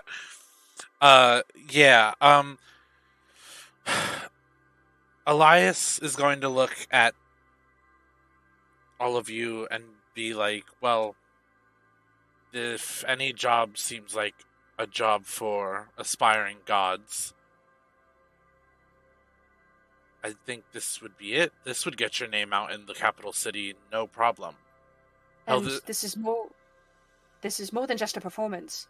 Gods are worshipped in the time of great strife, and we have been waiting. We have been hoping for someone to come and help us. I have been doing as much as I can, but it's obviously not working as best as it could. Gods or not, we would assist you anyway. We don't let people like that continue. None of us would. Yeah, this is a Sorry. bad dude. Maybe that. Ari kind of steps forward and looks at Evangeline and says, Evangeline, you mentioned something about the university. Could you possibly expand on that? And Evangeline, you would see that Ari's face is stark white. I'm not familiar with much in the university, but all I really truly know, darling, is the church funds the school. They personally fund the school. And their leaders are... Delf is the headmaster. And if they lose their money in the school, they lose their moneymaker. I know not much more than that. But their hands are within every single pie here in Larian. And they have plans.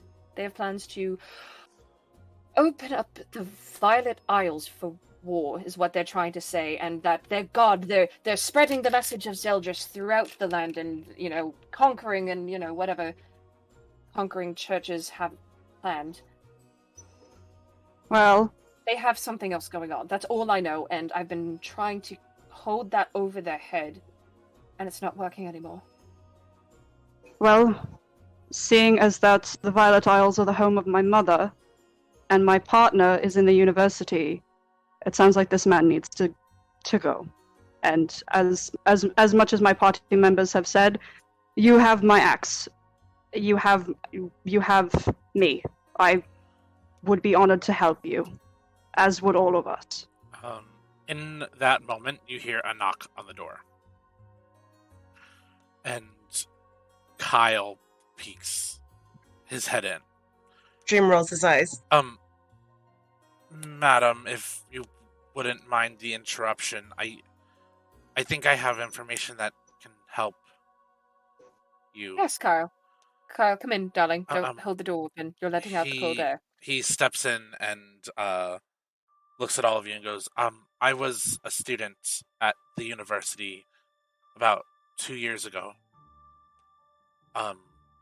Something not right started happening about 2 years ago. And the headmaster doesn't keep his office on main campus anymore. He has an actual whole building for his ministrations of the church and the university.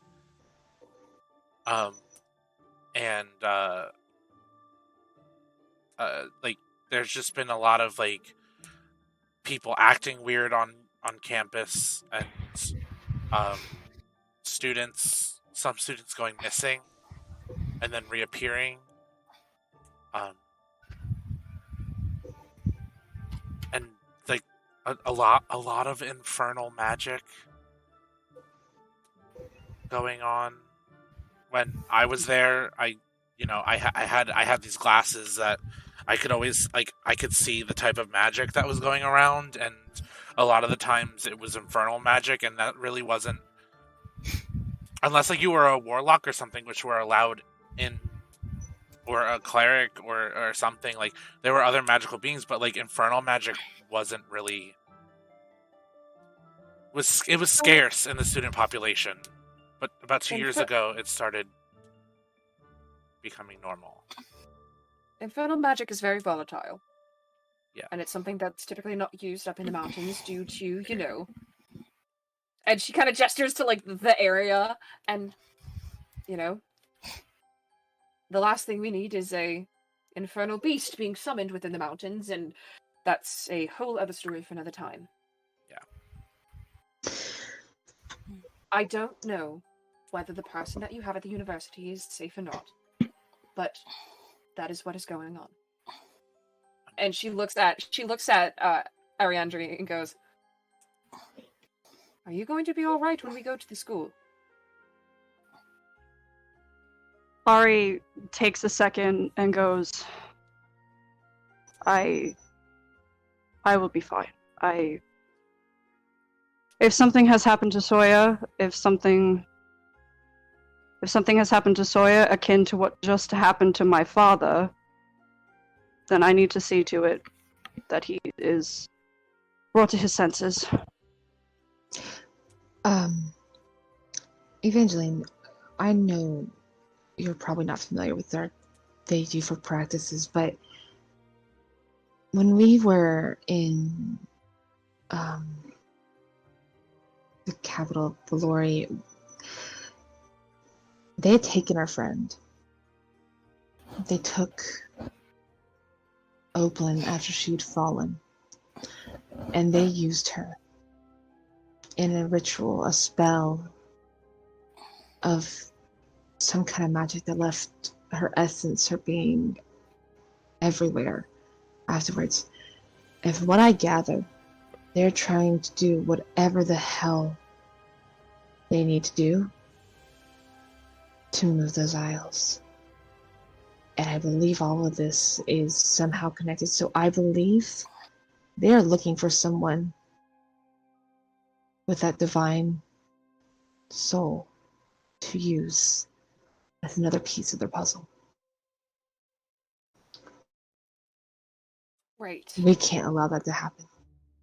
Evangeline kind of like just pinches her the bridge of her nose and rubs her eyes and goes, "Great! I love living in Highville. Okay, well, do you have any other questions? Right. Do you have any other questions for me? This is what's been going on, and if I can get the proper evidence, I can bring this to the actual Church of Zeldris, and I can see to it that they all meet their demise, one way or another. Not But I'm going to burn that fucking church to the ground." You see Kyle kind of like raises his hand a little bit. Yes, Kyle. So Headmaster Delf doesn't spend a lot of time on campus, so I don't think you're going to find him there. I can tell you where, like, do you have a map? I can tell you where the building he uses is. Eventually, like, pulls down, like, a projector screen of sorts that has the map of, like, Highval and Larianne, and goes, "This is our office, come on!" He looks at it, and he's kind of impressed. He's like, can one of you lift me up? I'm a gnome. Ari will lift Kyle. Ari will gladly lift Kyle. He points to... Have Daphne make Frankel do it. Frankel's too small! Exactly! Kyle, as he's lifted, points at a part of the city that's about 3 blocks from where you guys are. It is in the business sector of the city. And he goes, "It's right there. It's like a big building that used to be like a textile manufacturing place. He bought it and cleared it out with the church's money." That's right. And did we Jaeger Raynar into the room? Raynor's just following you guys, yeah. Cool. That's how it goes. when Is he a cardboard cutout? when It's just like a cardboard cutout. Well, Like, just that's talking the thing. around. When somebody's not here, they just kind of follow you. I don't They actually follow. like. I don't play the character because I can't do them justice. I did it with That's Dream so once. fair. That is so fair. I did it with Dream once, and he missed every single attack in that fight, so I chose not to do it Well, again. but that's not, You're that's in fashion, character baby. though. That's in character though. Fashionably late. It's just a little sock puppet of Raynor that that's puppeted by Riona. Yes. Has a little felt like She's fisting cobalt him now. foam out of it. Yeah. It's like an awkwardly like super muscular and sexy sock puppet because Riona made it. With like a handsome Squidward face. Yeah.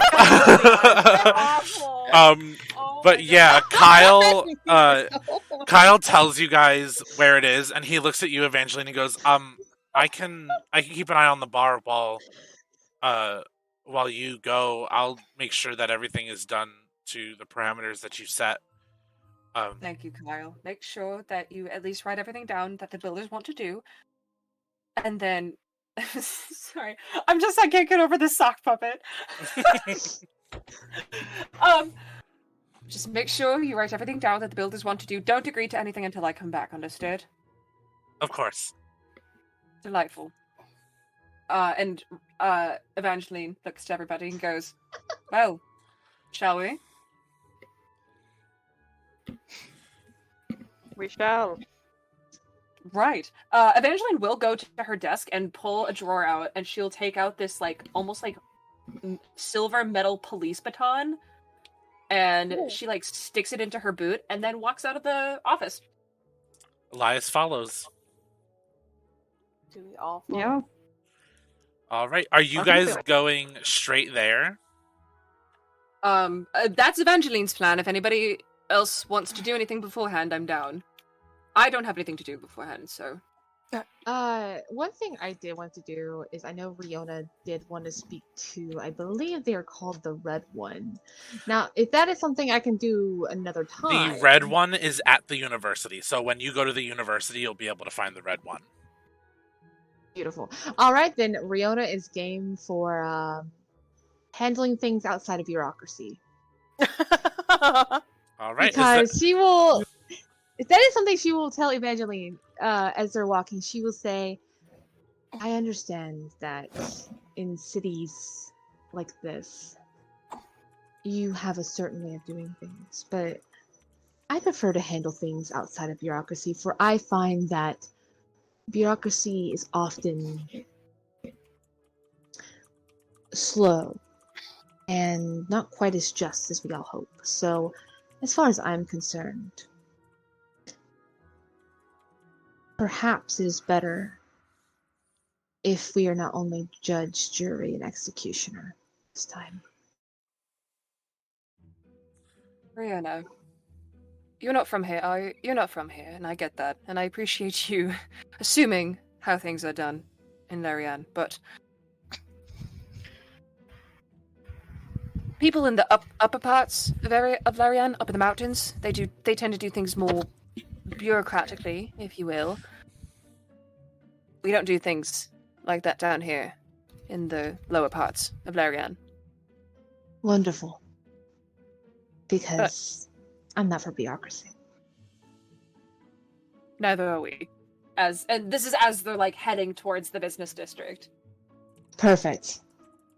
Let's handle it our way. Listen, this is just like solidifying Evangeline and Riona. The ship. I'm saying, Raynor's girlfriend is not safe for me. I love it. This is like the best. This is an bad honor. Bitch, this is the best bad bitch For dynamic everybody I've ever viewing, had, but with like, please It's write Mrs. the Steal fan Your fiction. Girl.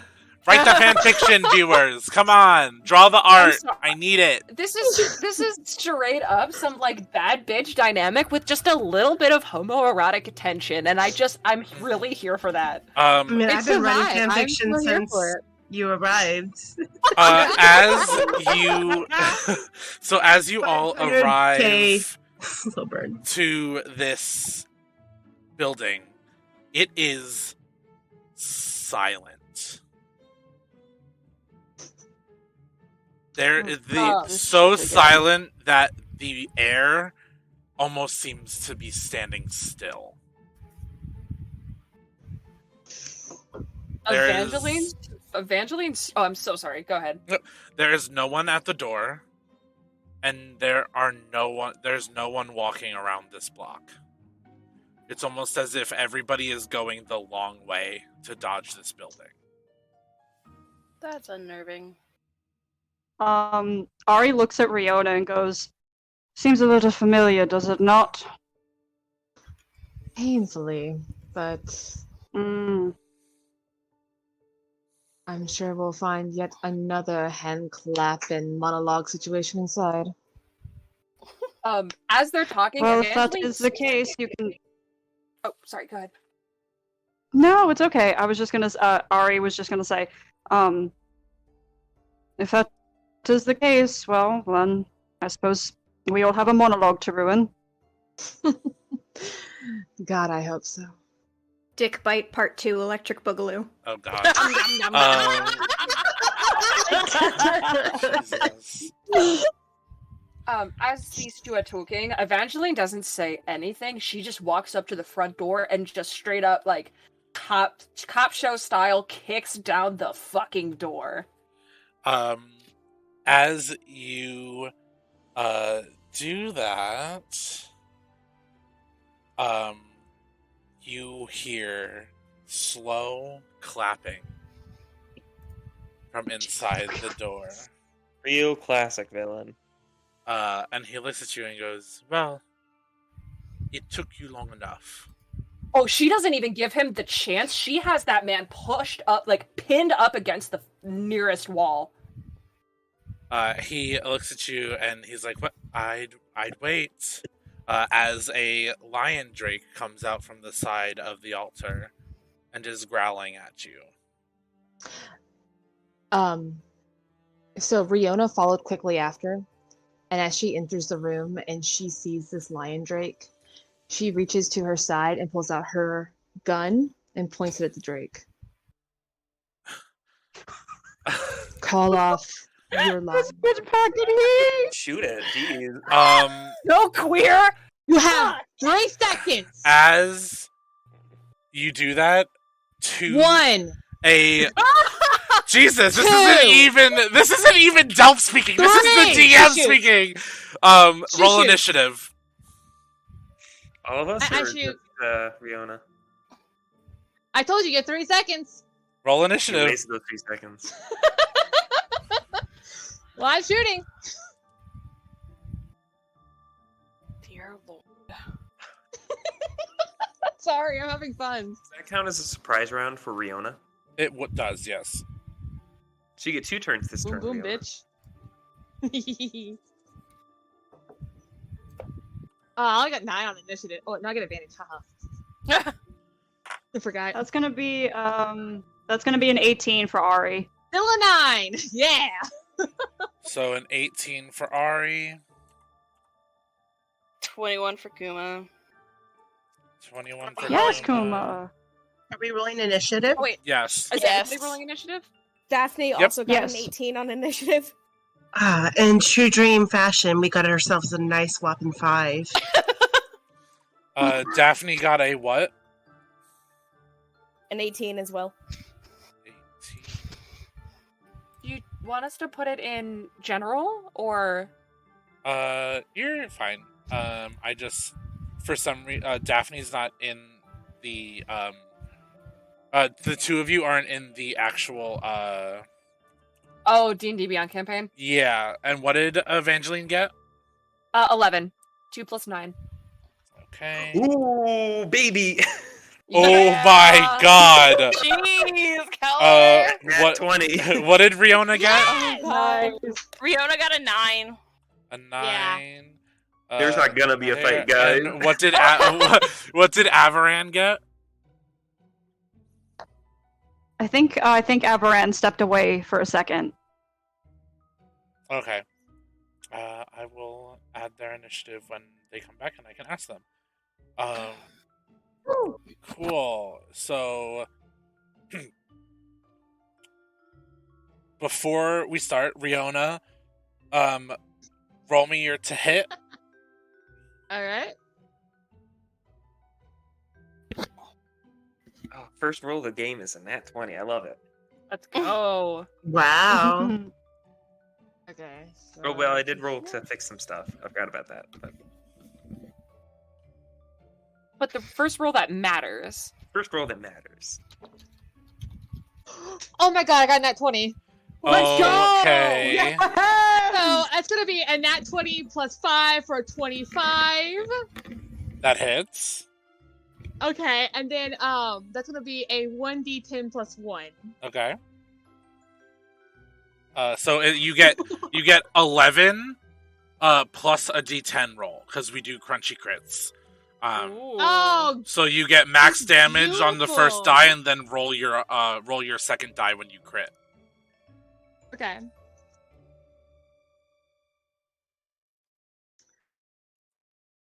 That is going to be another 11. So that's what, 22? That's 22, baby. I am so gay. Okay. Awesome. Okay, so then that starts. That's Caliver's turn. Derek, I want to take you on a journey. Okay, take me on a journey. How far is the Drake Greetings, from me? loved one. How far is the Drake from what? Me. I want to know, can I fly above it? And how high can I fly above it? This is about a 60-foot by 30-foot room. So if you have over 60 feet of fly speed, you can. If I dash, I can. And if it's about, the ceiling's about 35 feet up. So you would be able to get up and then next turn go over it, unless you wanted to dash in a diagonal line above it. I think I'll do the diagonal line to be above it. Okay. Okay? Mm-hmm. So I'm above it? Yes. About 30 feet up? Yes. Okay. I think I do want you have a bonus action dash, or...? I do not, so that's my full action to dash. Okay. But you gave me a special thingy that I can exchange bardic inspirations for bonus actions. Yes, you can. I want to. And this might be the only part. Can I cast Performance of Creation as a bonus action if I use my sorcery points to do it? Yes. Okay. So for my first bonus action, I'm going to use the sorcery point to cast Performance of Creation. While above it, I can create a non-magical item of my choice in an unoccupied space within 10 feet of me. So that's about 10 feet below me, 20 feet above the Drake. Okay. And I'm going to real quick, for the viewers watching and the people listening, all of our characters at level 10, I homebrewed and gave special abilities to for our main cast party, and that is one of the things Caliver is using right now. Yeah, specifically my special ability lets me exchange bardic inspirations for bonus actions at a rate of 1 per what I use that bonus action for. So if I use it for a spell, it would be 1 per that spell's level. If I use it for a regular action, it would be 1 for that action. Yes.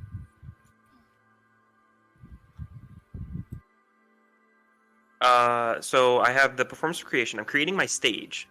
Okay. We talked off camera that my stage is about 500 pounds. Yes. And about 10 feet by 10 feet, because I'm a level 6 bard and I can create large objects. Yes. As another bonus action, using another one of my bardics, actually I think I have to use 2 bardics for this, because I'm going to cast Enlarge on my stage. Oh my god, okay. Dear Lord.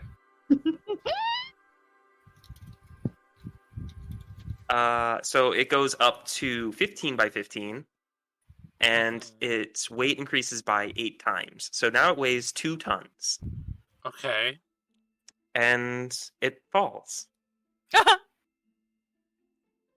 Okay. On the Drake. So, Do you want to know how much damage that does? I'm going to. Because you have two options for this, and I'm really okay with both because this is kind of bullshit. What I'm doing at all. I want to say I'm gonna roll a dex save, and on a save with a dex save versus your spell save. Can I ask that you make that roll public so I can see? I'm rolling it with a die, but I can roll it in D&D Beyond. So I will roll 1d20. Okay, chat. We need to manifest really low rolls for Derek only in this moment. I have a backup plan. So It doesn't go exactly how I want it to. anybody has the advantage. It rolled. Because I am shy. It rolled. Give them the caliber right now. It rolled a 13. That does not beat my spell safety. No, it does not. Oh! So, So you this have takes- two options for deciding how much damage this does. Yes. Rules as written technically cap the damage of falling items to 20d6. Yes. But that doesn't specify objects weighing more than 1,000 pounds. Yes. So we can do 20d6 per 1,000 pounds, which would be 80d6.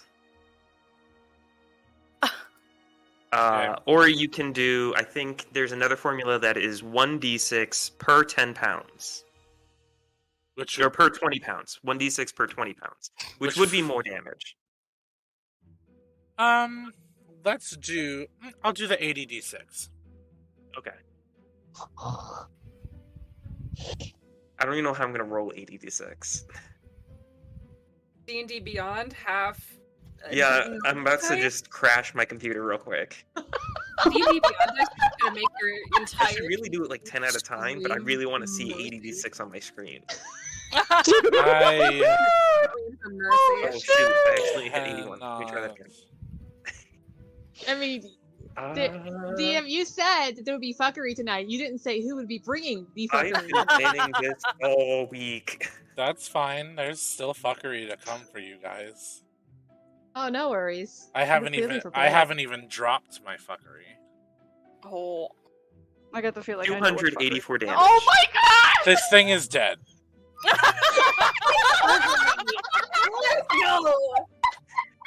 Can you please describe the creature's fate? This thing. As we destroy its Hold brain? on. This thing wouldn't even have death saving throws. That's how dead it is. I flew up above it and like Goku throwing down the spirit bomb on Frieza. Oh my bless. Okay, but did he scream and power up for 5 episodes though? You all see Yes. this lion drake, see the shadow above it form, look up, and give a look that is only equivalent to Scooby-Doo going, "Ruh-roh," and then getting smashed within seconds. Can't fucking breathe.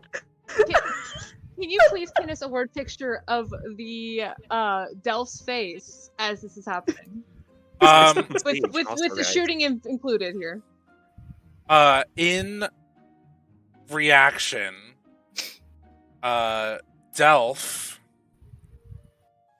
is going to drop his shapeshifting. Excuse me? Motherfucker. And I'll do it again. in front of you and towering over Evangeline is a young moonstone dragon. Oh. What?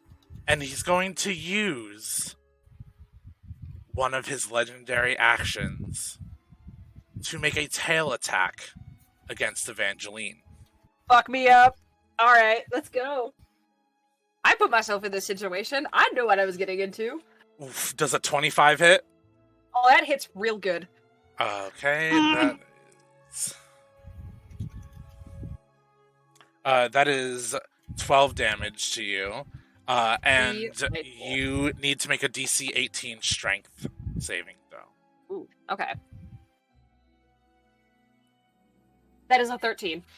13. You are now knocked prone. Cool. So now attacks against you are made with advantage.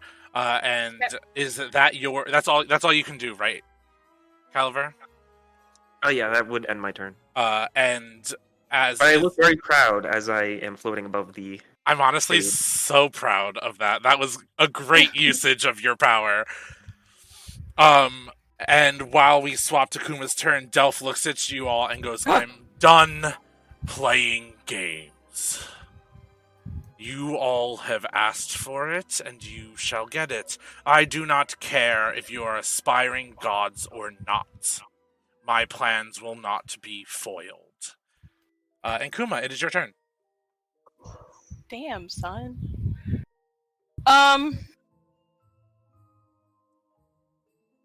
thinking. Hold on. What are the characters, or who do we have that we're fighting against other than Delf and the dragon? As of right now, Delf is the only one you can see. Okay. Am I within reach of him? He is at the end on the altar. You guys have all just walked in, so you're at the other side of the room. So there's about 60. Okay. 60 feet between you guys. Let's see them. Let's see them. Damn, took out one of my fucking shit. Ugh. I cast delete. Shut up. You really did cast delete. Control Alt Delete. Yes. This is the power you give me, Derek. Is he And I love it. Hey, you gave me the gun. I did. technically? Is he technically controlling the dragon? What? No, Delf Is the was dragon. Oh, he was the dragon. Oh, okay. Yeah, dragons are natural shapeshifters. Dragon inside of us all along. Oh.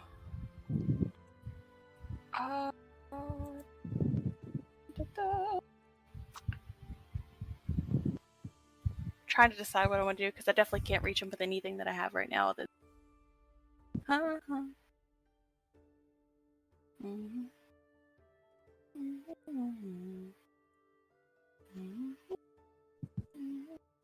my god, I can't believe I have to go ahead.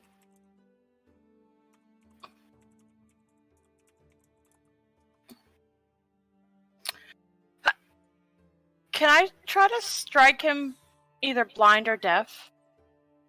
Do you have a spell that can do that? Yes. Then yes, you may. Cool. I don't know if I just right. Oh, I lied. He's an adult Moonstone Dragon, not a young one. Oh, remind me, what do I roll for a spell? Because Is it a to hit or is there a saving throw? I think it's a saving throw. Saving throw. So what is Yes. your spell save DC and what's the saving throw? Wisdom, Constitution. It's Constitution. The Constitution saving throw. What's your spell save DC? 16. 16. He has a +5, so he needs an 11 or higher. He does not get it, but he's going to use one of his legendary resistance to succeed. Fucker. Alright, I tried. Do you have any bonus actions or anything you can do? I mean, outside of savage. Hold on, I'm reading. I probably should have done this before we started. I believe your shifting is a bonus action. Is it considered a bonus action? It might be. You know what? Hell, why not? Yeah. We You love know a good what? bear fight. You know what? Shifters do it as a bonus action. A werebear can do it as a bonus action. You heard it here, Hell y'all. yeah. I do what I want. Yeah, so you can shift as a bonus action if you want. Let's go. Okay, cool. Next is Elias. Animal Elias. Elias is going to what is he going to do? As a bonus action, he's going to spend a key point.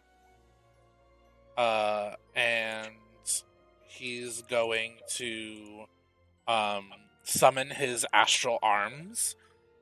And as you guys see this, astral projections that look like waves in a very opalescent color dance over his arms as he runs forward and is going to take an attack action with his he's going to take an unarmed strike on Delf. He's a +8 to hit. And he does not hit. That's fine. But that's all Elias can do.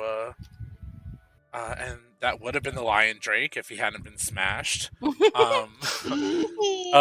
That is actually Delf is going to use one of his legendary actions to take another tail attack on Evangeline. Come on, Evangeline. Nice. Got it. That is a nat 20. Yeah, that hits. Since you are prone, and that gives him advantage on the attack. Oh boy, what higher can we get than a nat 20? That is Oh,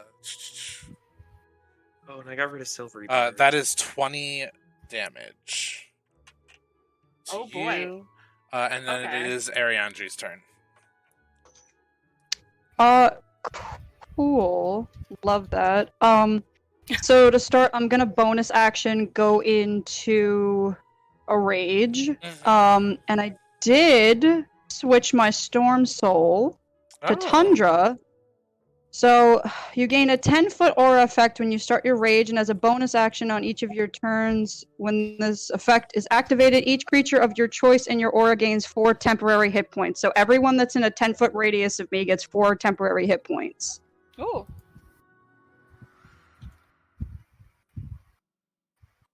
Yeah, so I'm gonna do that, and then Question, far who's away in is the Delf radius?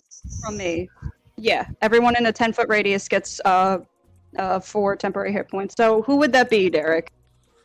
All of your teammates, except for Beautiful. all of your teammates except for Evangeline, Elias, and Caliver, because they all ran up. Okay, gotcha. And how far away from me is Delf? About 60 feet. Fucker. All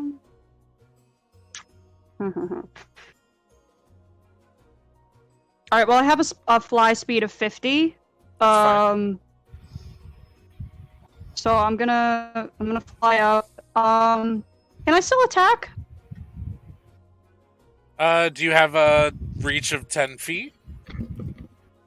I do have a javelin You can that javelin reaches him. 30 feet. Yep. Yeah, I have a javelin that reaches 30 feet. Yeah, you can Let me javelin roll. him. Perfect. Oh, that did not. That.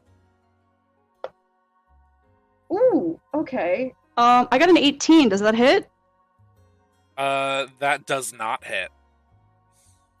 Well, I'm gonna take my extra attack and try again. Okay.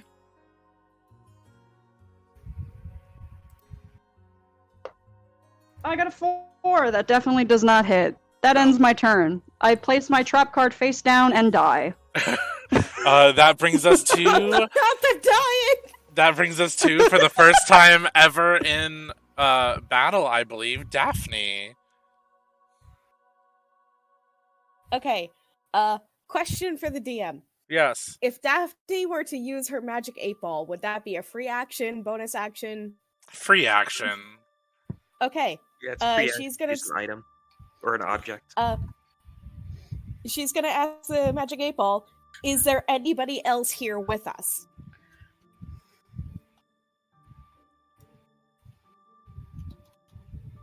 You may rely on it. Okay, she knows. Who else is here? Oh my fucking god! There actually is other people! I'm fucking shook! I knew it. I knew it. You cannot see it. Yes. You cannot see it, but there are 2 followers of Delf hiding on the sides. Poor Fuck this babies. bitch. Convert him to the cult of Caliver. All right, let's see. My God, and you're using a real magic 8-ball to do this, right? Like, Can confirm. the fuck? What are the odds, honestly? The magic When the goes magic single eight-ball goes was up. To tell a story. Okay. Knowing that there's more people here, she is gonna actually just yell out, "We're not alone. There's 2 more people here." And then she's going to who is like near her? Everybody but now Ariandri, Caliver, Elias, and Evangeline. Just gonna throw it out there. If you want to ride Averin into battle, you did earn his respect by biting his tail. Oh, Averin, what did you get for initiative? Oh shit! Give me a minute. Um, 12. Daphne is That's gonna 12, okay. Daphne is gonna reach out, and she is going to she's gonna reach out and touch Kuma's side, because like Kuma's a bear now, and she's gonna cast detect protection from evil and good on Kuma. So until the spell ends, one willing creature you touch is protected against certain types of creatures: apparitions, celestials, elementals, fae, fiends, and undead. The protection grants several benefits. Creatures of those types have disadvantage on attack rolls against Kuma. The target can't be charmed, frightened, or possessed. So Kuma now has that protection.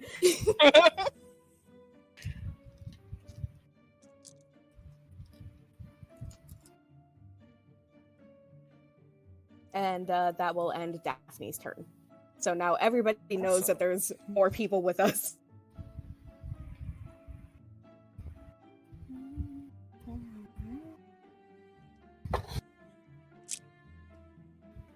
Cool. And that brings us to Averin's turn. I have a question. Mm-hmm. Does a dragon count as a beast? I'm going to imagine so. On its stat block, it is labeled huge dragon, not beast. Does it count as a beast? I would think so. Let me... Do dragons count as beasts? We love Google.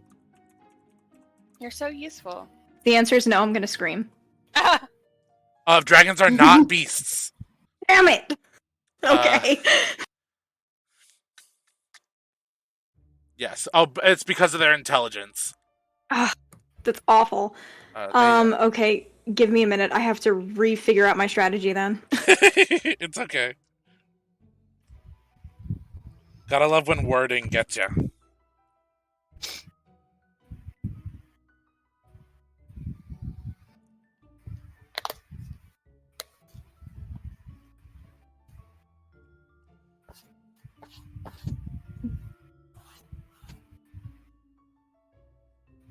Okay, can I cast Call Lightning?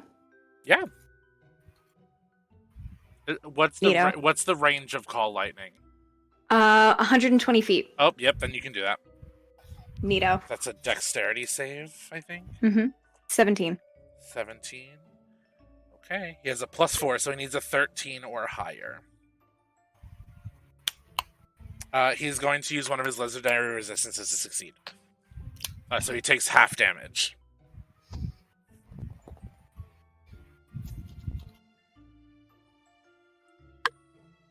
Okie dokie. I rolled 18. I don't know if that means anything. 18. Mm-hmm. That's so he takes 9 damage. He kind of just looks at you and goes, "That tickled. How cute." And that... Does the dragon have a dick that I can bite? It's a cloaca. Whoa. Oh! That's unfortunate. So from out in the side, one of the enemies is going to come out and take their 3 attacks on who are they gonna choose? They're gonna choose Riona. They're gonna take their 3 attacks on Riona.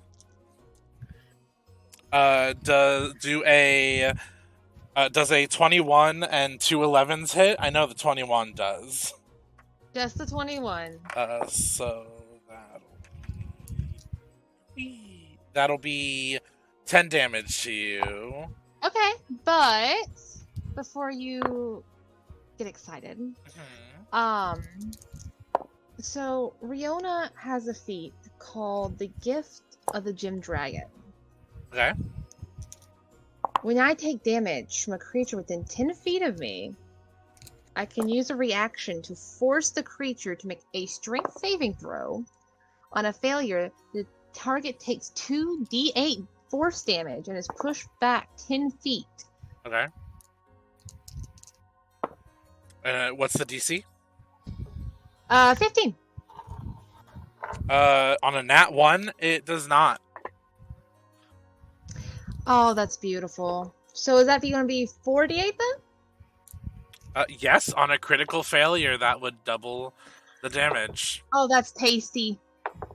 Snack. That's my homebrew thing, viewers. I know it's not a normal thing, but when you crit... Because I want spellcasters to be able to crit even on saves.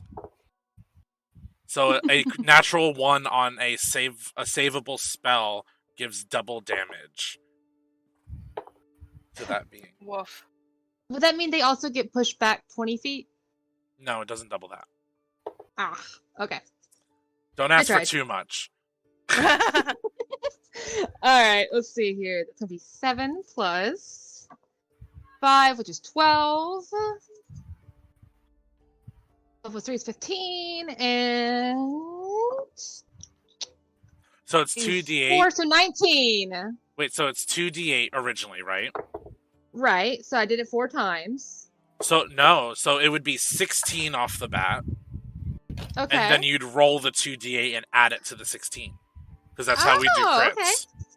So 16 plus 2, it makes it 18. And then 7, so that would be 25. 25? Cool. This person's not happy. I should be. Next is Evangeline. Oh, hell yeah.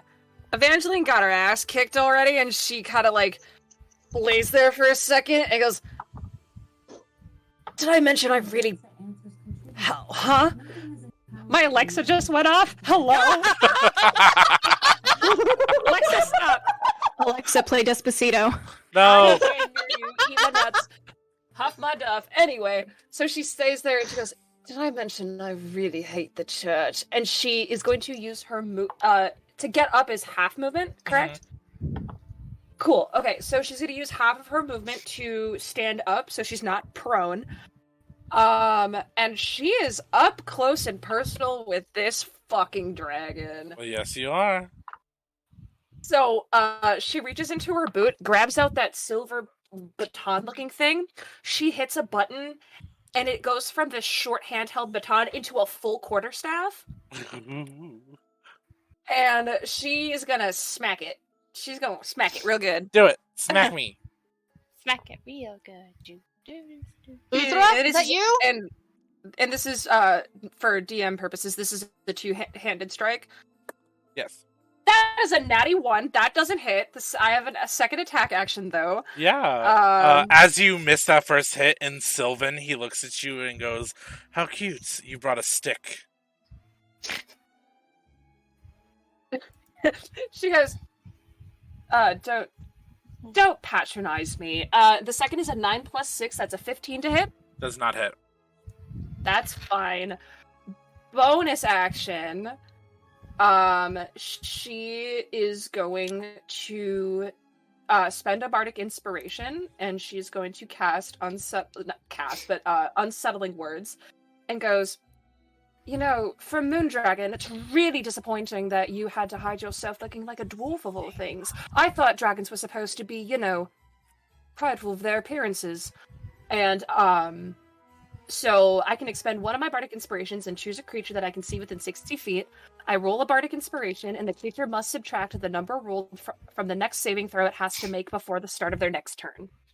Ooh, okay. So, big money, no whammies. So, the next saving throw it has to make, Delf has to subtract 4 from that roll. And that's before the start of its next turn? Correct. Okay. That's your whole turn? That is my whole turn.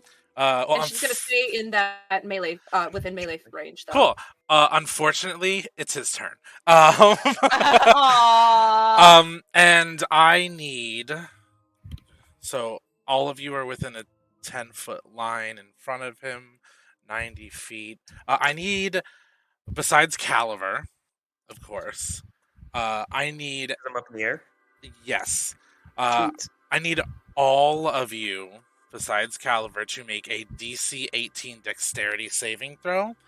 Almost never touch the ground. Because he is going to do his moonlight breath. Right. That is Fuck this bitch. That is a dirty 20 for Evangeline. Cool, so you'll take half. I got a 4! I got a 16. A 16. 19. 19. Okay, cool. So those who pass will take half of this. Ooh. What was the DC on it? 18. Of course. Oh, and it's just a dexterity throw? It's a dexterity saving throw. DC 18. Hold on. That's, what, 20 and then whatever your dexterity is? Yes. I feel like I'm gonna die. Kuma, make sure you check saving throws because I believe it's different from your actual dexterity. Wait, it is? Oh, shit. Yeah, sorry. Yeah, because I have a 4. I have a +4. Oh! Yeah. Yep. Make sure you check that. Okay, I've been looking at that wrong. I need to reroll. Hold on. Oh, yeah, I did too. I fucked up. Dexterity. It's a dexterity saving throw. Okay, I still got a 14, so. Please. I got a 19. Cream. Nat 20! Nice. Go. Okay, different dice. Different dice. And Ari got a 19. God, that is a 19 plus 4, so 23. Okay.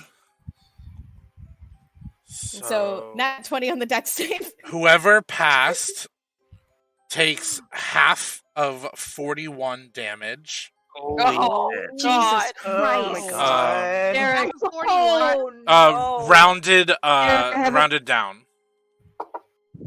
Derek, I have a question for you. Wait, Yes. wait. I'm currently raging. Do I take half of 41? No, because it is radiant Damn. damage. Wait, What hold the on. fuck, bro? Hey, Derek, I'm resistant to radiant damage. Yes, you are. I was hoping you would remember that. So what does that mean? That means you Quarter take damage. half. Oh, I was taking half anyway. Do I get extra half? Oh, yeah, you would take quarter, yeah. Yeah, you Do- take for quarter those Mean of how us- much? You would take a quarter. So 41 rounded down. So 10. You would- Yeah. Okay, that's nice. Those And of us who failed, do we take the full 41? yes. Wonderful. On death's doorstep. I think all of us are probably at death's doorstep at this point. We're in this You're the together. fine. Frankel is at death's doorstep. I'm very worried Bye, about you guys. Frankel. Frankel's only level 4. So Oh, Frankel, get out of here, please. and then You cannot. Die! I don't think he has anything he can do. I won't stand for all this Frankel slander. Next is Riona. But you guys are he has to recharge that. So he has to roll a d6 and if he only recharges it on a 5 or a 6. So Good, fuck this bitch. No, fuck this jam out. Okay, so Riona is going to reach into her pocket because she was given a piece of paper by Caliber that said that he told her to use during a time of need. So she is going to pull it out and she's going to read it. And as she reads this, it says in large. If I remember correctly, Technically, I wrote some inspiring lyrics, but it casts the spell enlarge on you because it's a glyph of warning. Hell yeah. so Riona is now It's a double catchy her tune. size. It's probably a great tune. So Yeah, you that would go up make one her size category. so she went from she's like let's say like 10 feet now. Yeah. Well. Yeah. Yeah. Beautiful. Yeah, 10 to 12 feet tall-ish. Perfect. You So- are now the large size category, and you have advantage on strength saves, and add a 1d4 to your damage rolls 1d4. Beautiful. because your weapons All grew right. with you. Ooh, even better. Rawr. Well, she's gonna take care of this problem. So, Riona is going to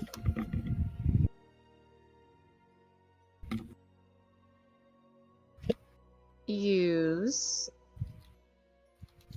Let's see here. If I can find it.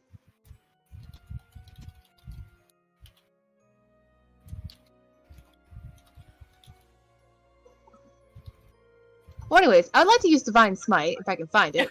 Yeah. Riona, did you Uh, go? Did you go this round, or It's my turn right now. well, did you have a turn last turn? Because I got the nat 20 on initiative. She had a surprise round. The surprise round is separate from initiative. No, she hasn't had a Yeah. turn yet. Another surprise Yeah. round, or she hasn't had the turn yet. She hasn't had a turn yet. She rolled a 9 on I initiative. see. Yeah. Yeah, I didn't do great. I was confused for a hot minute. It's okay. No, you're fine. So she's gonna Fire. use Divine Smite. And now how far is he from me? He is about 60 feet, I would say. Or no, you walked up, so you're probably 30 feet from him. You walked Okay. up to shoot the lion drake. I did. So that is fine. I'll save that for a moment. And she is going to use her longsword, and she is going to take a swipe at him. Okay. So that is going to be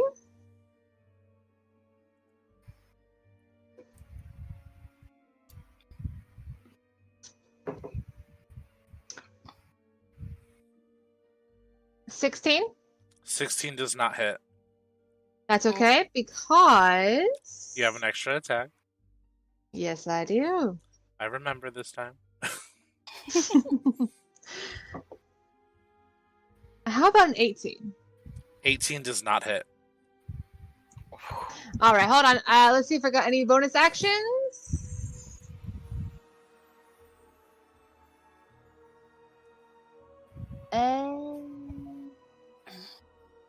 Not really. Oh wait, hold on. I can do a spell.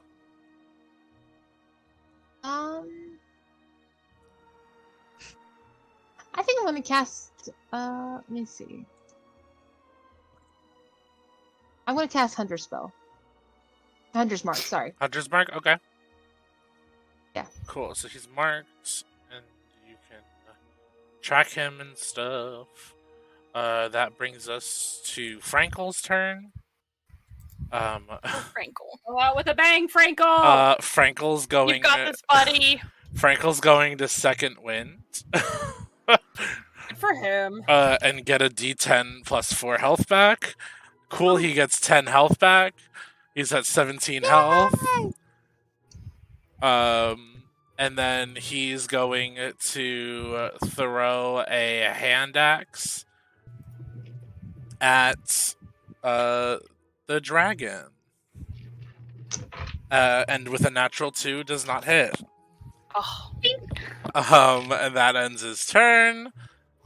And then Dream's turn. Okay.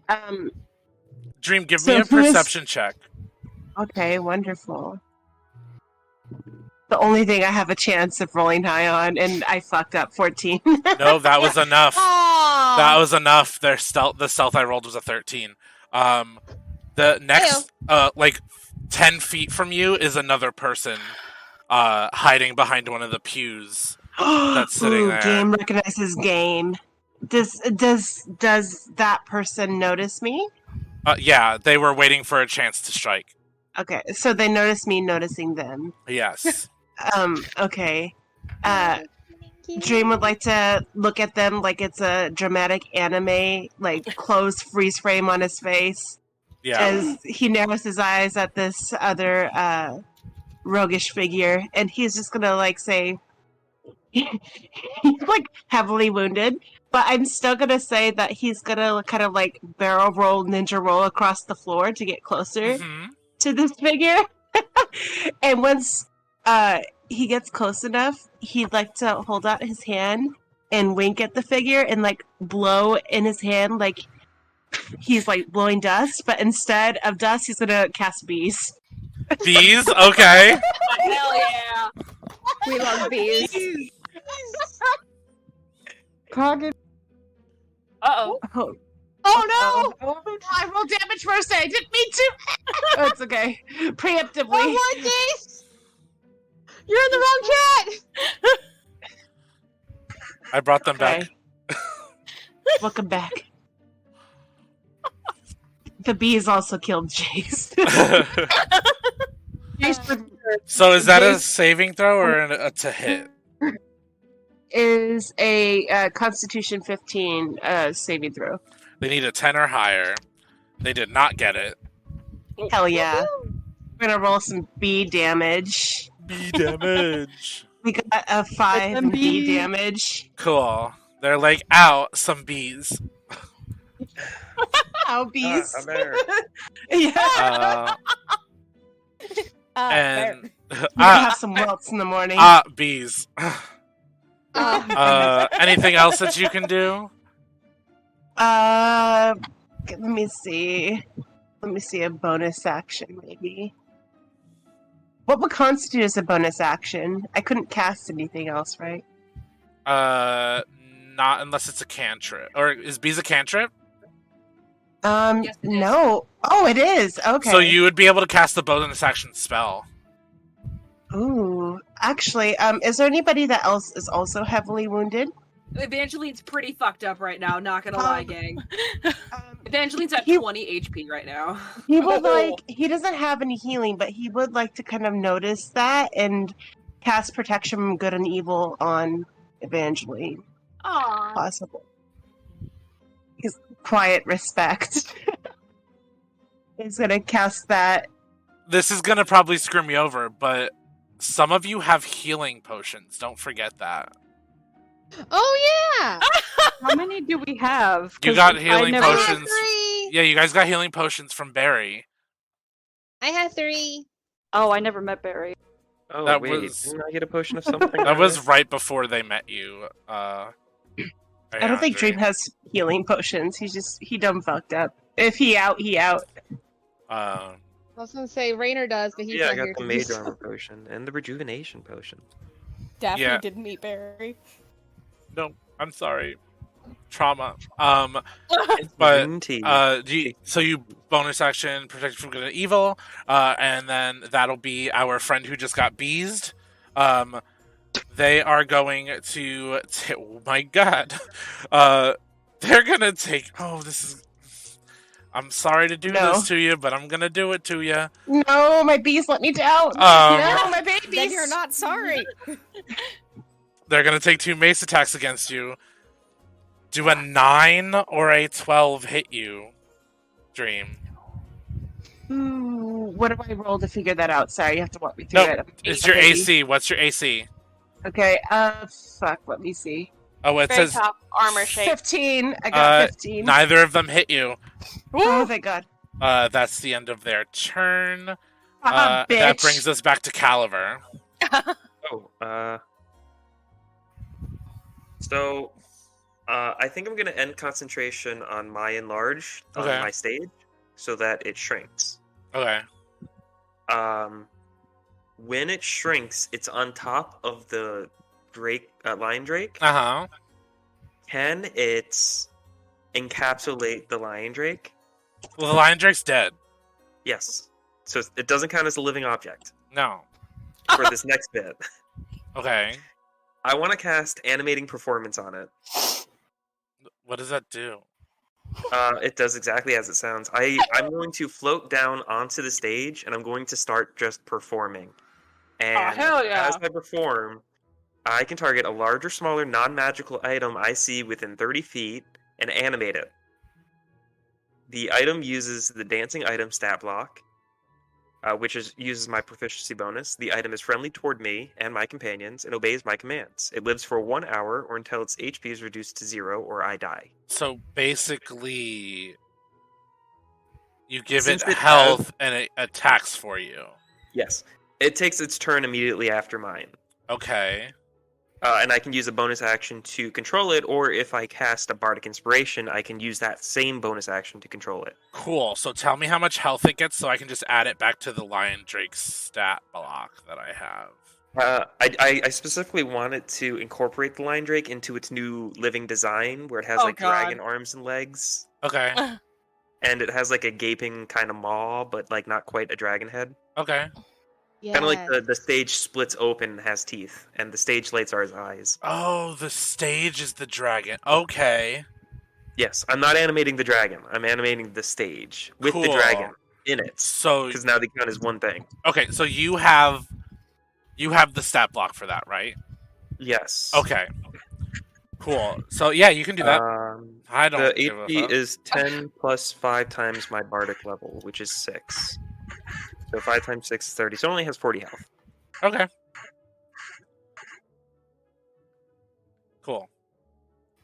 Yep. And I will be using a bardic inspiration on it. Okay.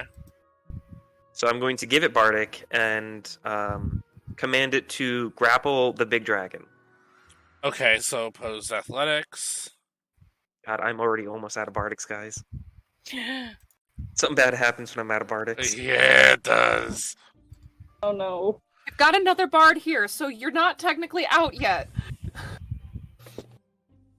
So you need to beat a 23. Come on, come on, come on. Fuck. The dragon rolled a 23. Strength, so basically I gotta roll a 19, I guess. Can I give it anything? Oh, it has the bardic. Yeah. Just making sure what my bardics do again when I'm using it for a skill check. Animating performance, divine magic, favored by gods, font of magic. I have so much stuff, guys.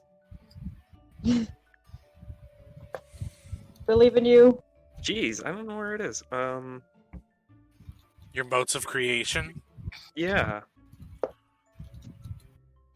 Oh, here it is. Mote of potential. For ability checks, I can advantage the bardic die.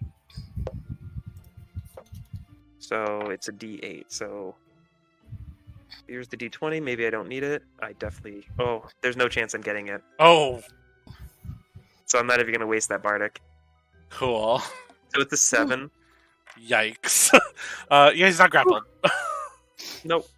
So... But a fun thing about the stage is it has an area of effect that anybody who starts their turn within 10 feet of it either have 10 less movement speed or 10 more movement speed. I get to decide.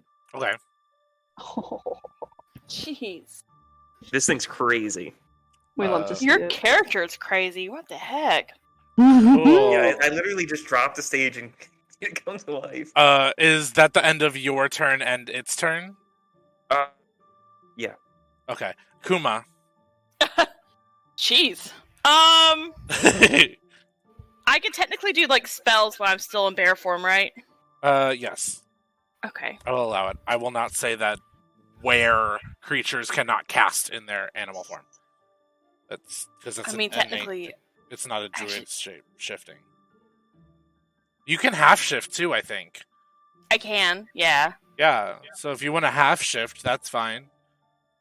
I'm looking at a specific thing that I want to try and hope to God that they're on my side. Are you talking about your ability? I'm talking about divine intervention. Oh, okay. And then if not, then we'll probably gonna do the other one.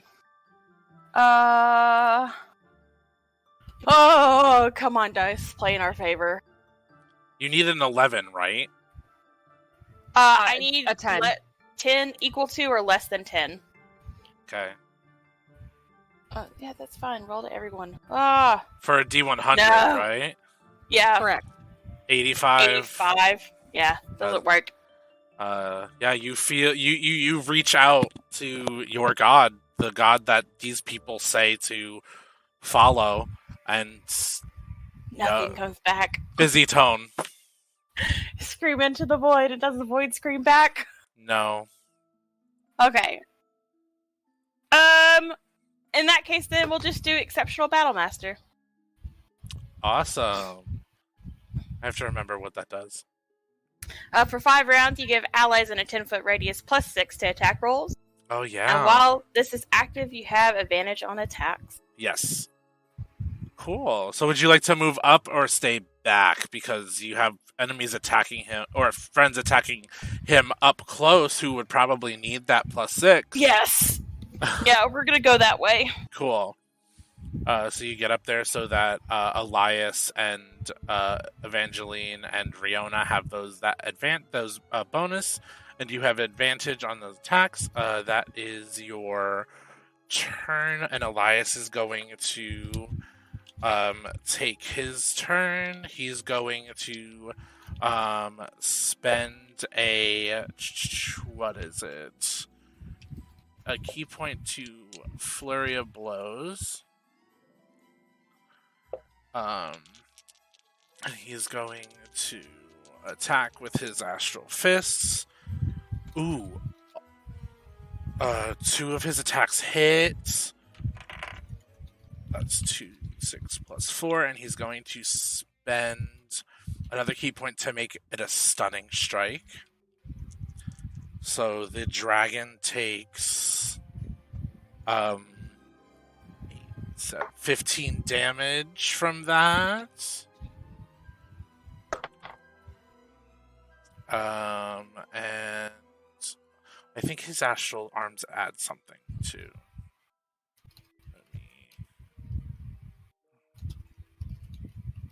Ooh, okay.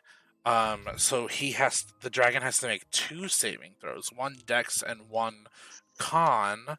I believe both 16. Yes, so 1 dex, 1 con, 16, or he takes extra damage and is stunned. Con and dex. Oh my god. The dragon is stunned. Let's go! And takes 2 extra d6 of force damage. That's 4. Wow, Astral Self Monk is hardcore. Kick ass. And that is the end of his turn. That would be the Lion Drake. But Ariandri, that is your turn. Beautiful. Alright, so I can. Oh yeah, because I can. How far is Delf from me now? You can get right up on him now if you'd like. Alright, yeah, I'm gonna get right up on him, and I'm going to roll to hit. Cool. That is going to be a 16 plus 8. That's that gonna hits. be. Okay, beautiful. So hold on a moment. Gotta get into my actions here. I'm gonna roll my great axe. If it will let me. Hold on. Give it to me. I am. Ooh, that's gonna be 12 damage. Cool. Is that plus your And then- modifier? Yeah, because I think it rolled 1d12 plus 4. Oh no, it's 16. Excuse me. I looked at the wrong thing. It's 16 damage. Awesome. Cool. And then I'm gonna do my extra attack. Mm-hmm. I'm gonna roll that hits. Ooh, okay, that's a 16 plus 8. That hits. Beautiful, beautiful. So we're gonna go again with the great axe. That is 12 damage, and I'm also gonna do a bonus action. Okay. From Ariandre's boots that go up to about mid-thigh, Ari pulls out a small wooden staff and speaks one word into it. Promise. Throws the staff and it turns into a giant boa constrictor. This boa constrictor gets its own initiative. And Derek, for your purposes, it's the staff of the python. Mm-hmm. So this snake gets its own initiative. So let me roll that. I got a 10 for initiative. And that's gonna end my turn. Cool. Oh, just And so the you guys snake know, attack rolls against the dragon because he's stunned until the end of Elias's next turn means that you guys have advantage on attack rolls against him. Absolutely sexy, delightful. God, how much modifier is that?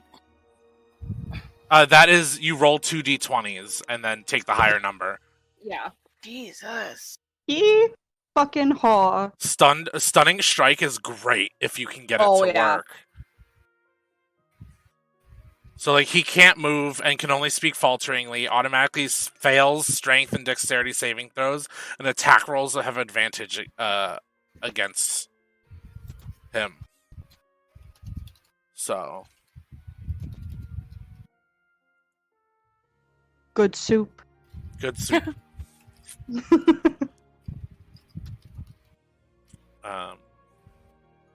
So is that the end of your turn?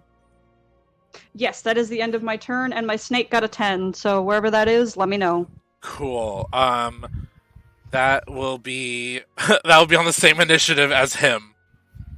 What's your snake's dex? My snake's dex is, let me bring it up. Give me 1 second. Is it lower than a 4? Probably it's a snake. Hold on. No, my snake's dex is a 14. Oh! Well, it's the modifier. So that's a +2. Oh, it's a +2. That's a +2, my bad. So, yeah. So the snake will go after the dragon. The dragon is going to use a legendary action to do a tail attack against Riona. Oh no, it can't. It's stunned. Yeah, I was about to be like, wait a minute, hold on. Shit. Okay, never mind. It's Daphne's turn. Fuck. Ha! Alright, so, if he's, so, remind me again the condition that he's in. He's stunned, so attack rolls have advantage on him. He fails strength and dexterity checks, or saving throws, and he cannot move. Okay. Fun, I fucked myself over using Alliance's Stunning Strike. Question. Answer. Can he still make Constitution saves? He can make them. He doesn't automatically fail those, so he can make those. Okay, fun. You are gonna love this. Am I? Oh no. Okay, how far away is he from Daphne? Probably 60 feet if you're still by the back of the room. Okay, awesome. This is gonna be fun. So, she's going to use her full movement of 35 feet to get within 30 feet of him. Uh-huh. And she is going to cast a 5th level Blight. Okay. Yeah. Holy Dear fuck! God. And with her divination wizard class, he gets a 4 on his save.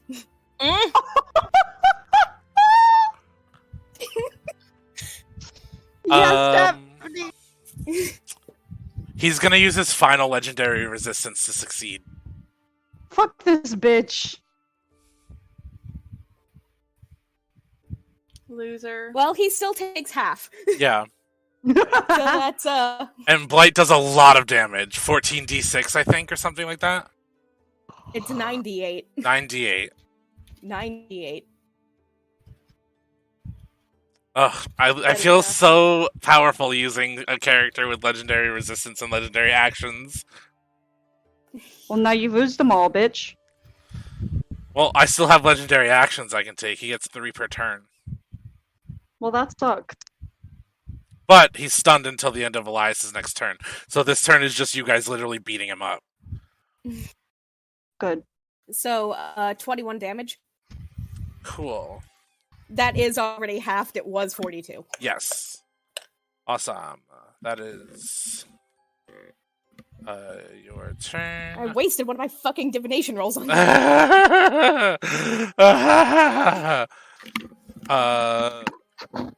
Averin, that's your turn. Okay, I have a question. You have an answer. Can I cast Polymorph on him? Oh my god, you can, yeah. Okay, great. I'm gonna do that. Oh my god, I really hope he passes. He has no more legendary resistances. I guess I didn't waste it after all. What's your DC? 12. He passes by 1 point. Damn it. Oh no! He rolled an 8 and has a +5 to wisdom. That's some hot nonsense. And And there's nothing I can add to that, right? No. Mm. Damn, that you actually scared me. Because I would have made him a garden snail. And then Huh. eaten him. Oh. Oh, jeez. Okay. What should we? Give me a second.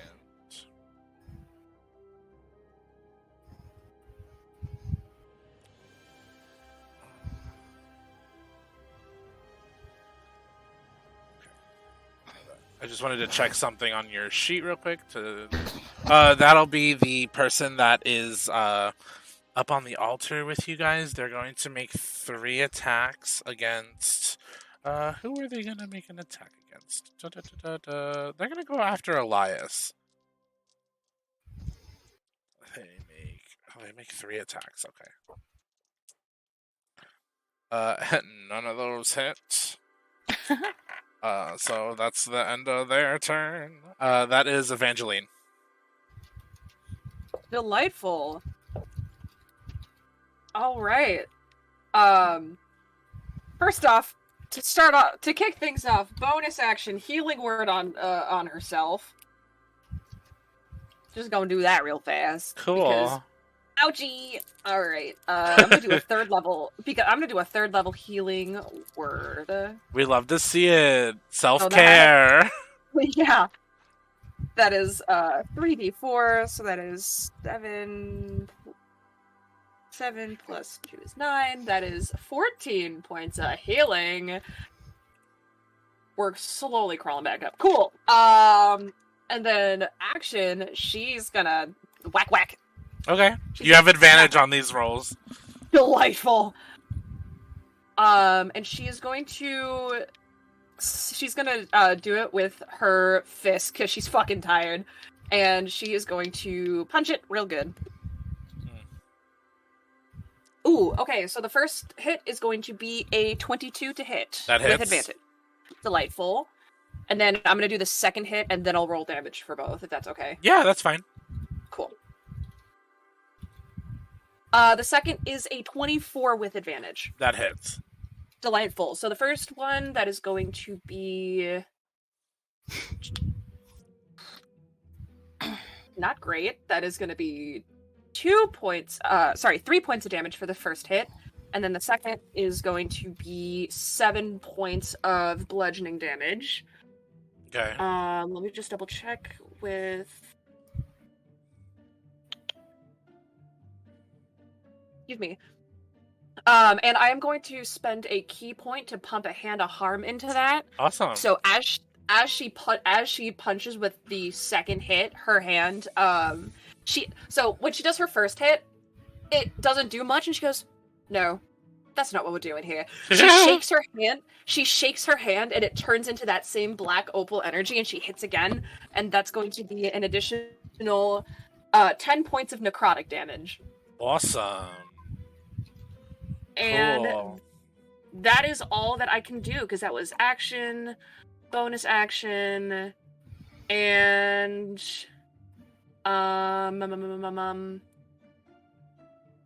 nope, that is it. Cool. That would be Delf's turn, and all he can do is see if he recharges his breath weapon, but he can't use it. He can roll the 1. He does not recharge it. That is Riona's turn. This is fun, guys. We love combat. Yeah, I love it. Yeah. To be honest, I did this to myself, literally. Also, Derek, I just wanted to ask: did you say the snake goes after Delf, or is that? Oh when wait, he's yeah, low that on would be the actually that would be Delf. That would be the snake's turn. Sorry, Riona. It It's will fine. be I'm the still s- thinking. It would be the snake's turn. Cool. So we've got a +6 to hit for this boy. Let's see what happens. And the advantage on it because he's stunned. Oh, thank God, because that first roll was a nat 1. Oof. Ooh. Okay, hold on a second here. 17 plus 6. I'm assuming That that hits. Beautiful. So he's gonna do. Let me check my sheet real quick.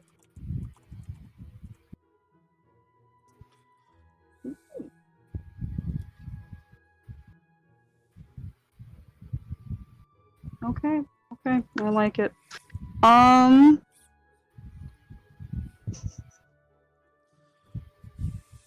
He's gonna try to constrict this bitch. That's a strength saving throw, isn't it? I don't think so. That would be pretty much grappling, I think.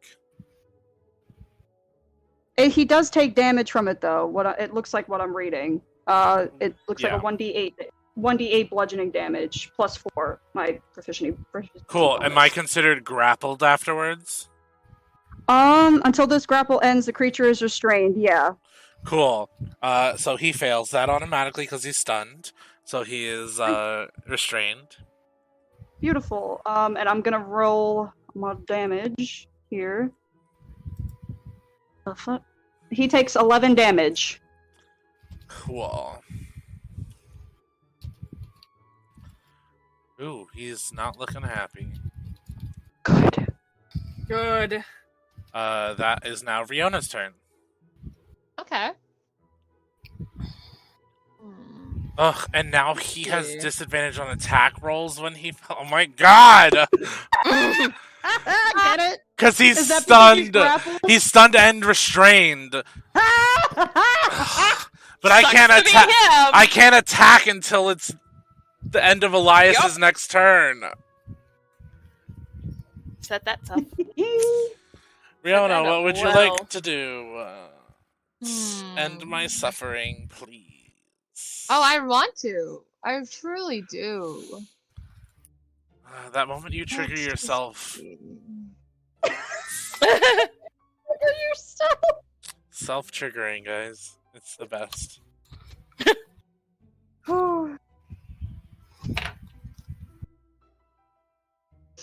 You know, this feels a little rude. Do it. What are we stepping on your balls? Now, I do have a question. Can I use any of my divines on... Hi, Harper. Can I use any of my divines on my gun? Usually, I think in rule, as written, no. But Set yourself up for this. because I hate myself, do it. I'll allow it. So I'm going to use Divine Smite. Mommy on my said gun. Divine yes. Smite on ranged weapons. And What? You can use Divine Smite on ranged weapons. As Oh, long as the beautiful. weapon's not magical, what's the deal? And as long as I don't have that magical item equipped, it's fine. True. So since she's right up on him, she's gonna put the gun to his head. Okay. Wow, point blank. Cold. And she's gonna fire. Women, am I right? Give me that to hit. Give me that to hit roll. Absolutely. You have advantage on it. That I do, and I'm gonna do so much damage. Oh shit! Did you? Don't tell me you crit. Oh, I did not. Okay. Hold on, I got. So that's gonna be a 16 plus 5, which makes it a 21. That hits. All right, so that's gonna be okay. So I got a 1d4 because of my height, Yes. and then I get another 1d4 because of the lovely Ariandri. Actually, let me double check that because it might only work with melee weapon. Okay.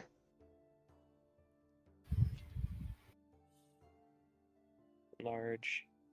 Strength saving throw. Oh no, it just says these weapons, while enlarged, deal 1d4 extra damage. Oh my god, it's a big gun. Oh no. Beautiful. All right. Riona brought out the big guns. Literally. I give myself and inspiration. then- I'm just kidding. I also get a 1d6 because of Hunter's Mark. Yes. Oh fuck! I forgot about Hunter's Mark. And then there's one more. It's like there's one more I'm missing.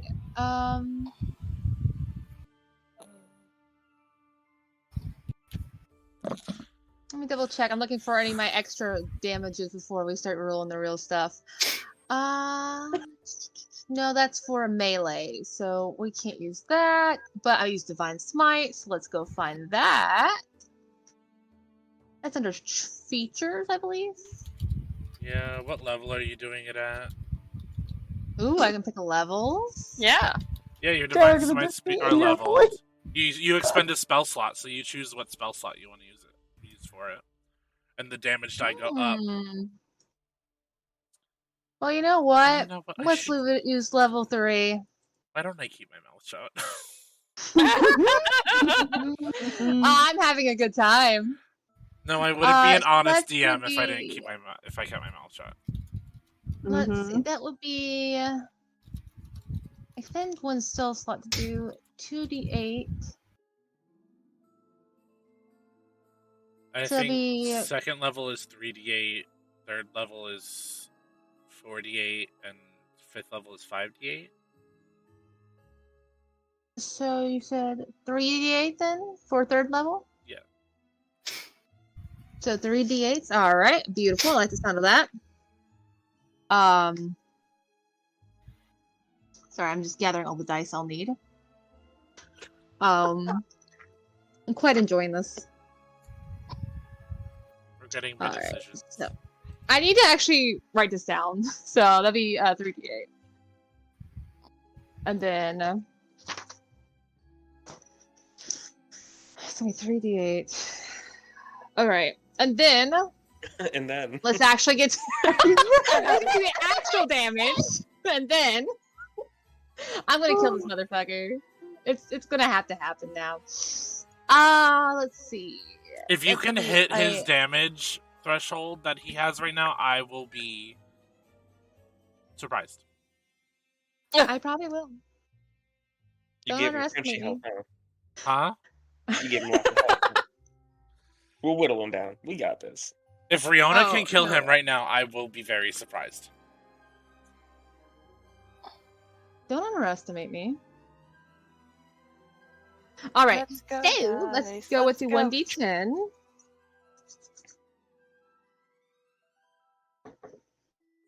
It's gonna be 9 plus 1 equals 10 plus my 1d4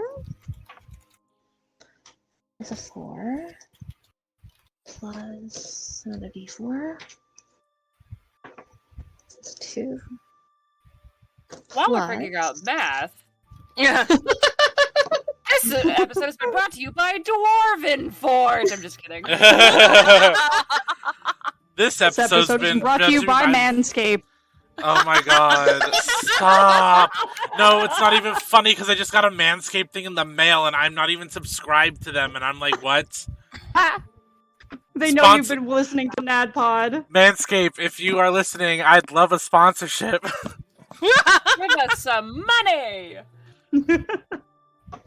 Also, spent more NADPod, money. if you're listening, I would love to also get into sponsorship and stuff with Headgum. Answer my email.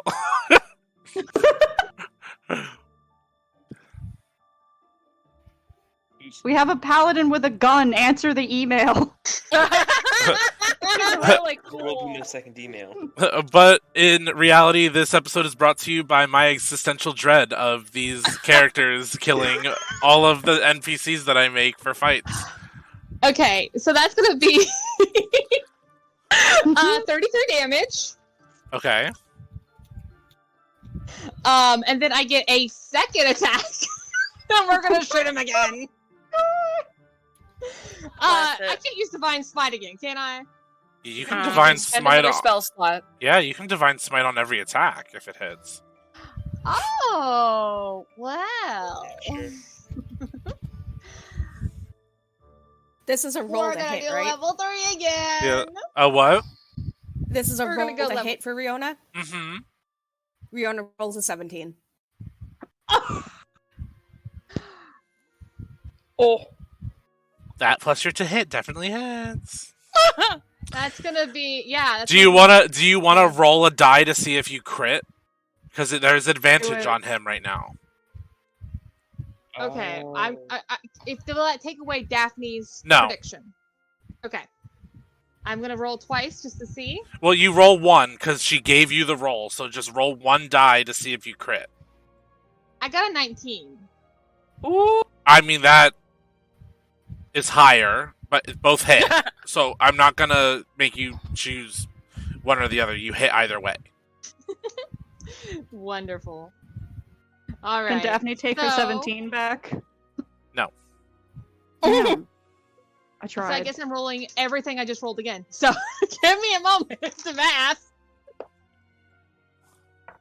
While that's Are happening, you this loving this episode is brought to you by gays that can't do math, except for one of the I have characters to write whose it out. player can do math. Brought to you by AFK Arena. Brought to you by Chuck E. Cheese. No, it's not. We're not sponsored. I wouldn't. Be a Chuck E. kid. Cheese, don't sue us. I please. would you. not like to be sponsored by Chuck E. Cheese, so don't email us. I'm surprised no one's popped in and said that we're sponsored by Audible because they sponsor just about anyone. Oh, you know who Uh, we're I sponsored can by? tell you guys about my sponsor, NordVPN. honey. NordVPN. But you know, we're not sponsored. Cat. Established titles. You know, Yes. we're not sponsored by them, but we are on Amazon Music, Google Podcasts, Spotify, and YouTube. So if you miss our episodes, you can find us there. I'd just like to take a moment to talk about this game I'm playing, Best Fiends. Oh my Bug god. versus You know, a that's slug? so interesting because I'm playing Obey Me and uh Oh, that's crazy. You know, I was just playing that laying on my Casper mattress. Oh my god, we're gonna Well, get you're- I've so been playing it while drinking Coca-Cola. we're gonna get so many brands being like cease and desist. Shut the fuck up. While your Listen, Put my name on your smut. Hello Fresh You know arrives what? at At your least door. I shot the court very smooth after getting my shipment from Dollar Shave Club. God. It's so funny because I was gonna mention Dollar Shave Club before. I gotta go. You know, Is your And dinner while I being was made shaving, tonight I by was playing HelloFresh? AFK Arena. All right, so didn't do as great that time. I just got an 18 in damage. 18 in damage? Nice. Sick. Yeah. Not what I wanted, but hey, I'll take it. Hey, that'll do a lot. Next will be Frankel. Good. Frankel will I like it. expend his or not expend, but like use the rest of his speed to get up there as he had been inching forward. He's about 10 feet away from him now. He's going to take an attack on him with his glaive. With 2 nat 1s, it does not hit. No. Fucking Frankel, bitch. Go home. You don't Oh. Oh wait, he's gonna action surge. He's a fighter. Get it from. Still doesn't hit. That ends Frankel's turn. That is Dream's turn. Okay. So who is still not knocked the fuck down? Is the dragon still? Dragon's still up. The person that you beezed is still up in front of you, and the other person up on the altar is still up. Fucker. Okay, I think me and Bees are going to go head to head. First of all, I would like to cast Mage Hand, Okay. and I'd just like to flip him off with that. That's a free action. You don't have to use anything for that. Thank you. And then I'd like to say, and then I'd like to cast the Cloud of Daggers. Okay. Is that a bonus action or an action? That would be a cantrip. Would that be okay? Well, does it take an action to cast or a bonus action to cast? Ooh, I'm just asking that just would to go. see if I can help you with like your attack makeup Here. at all. Okay, let me see. Let me see. Oh, fuck! I just said, and I fucking clicked out of it like a fucking noob. Okay, Cloud of Daggers. We are 1 action. 1 action. Okay, cool. So you'll have a bonus action after this Okay, cool. if you want to use that. Another bonus for flavor. Yeah. So You Cloud bet. of Daggers. That's a save, right? Since he's near you. Yeah, that would be. Is it a deck save? It says. I'm gonna read it. It says. It says you fill the air with spinning daggers in a cube 5 feet on each side, centered on a point you choose within range. A creature takes 4d4 slashing damage when it enters the spell's area for the first time on a turn, or starts its turn there. Then just give me the 4d4 damage. Do it, baby. Let me see.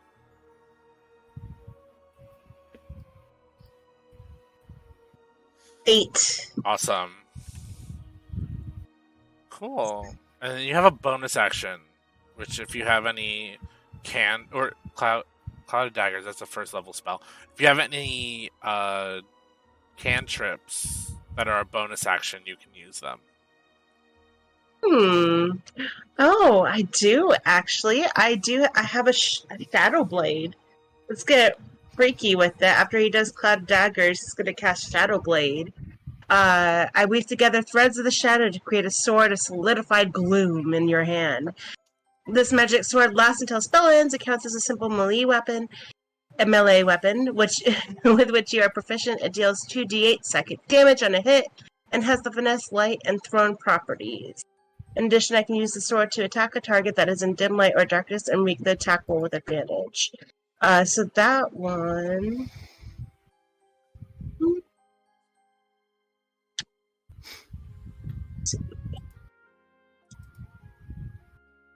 Shadow Blade.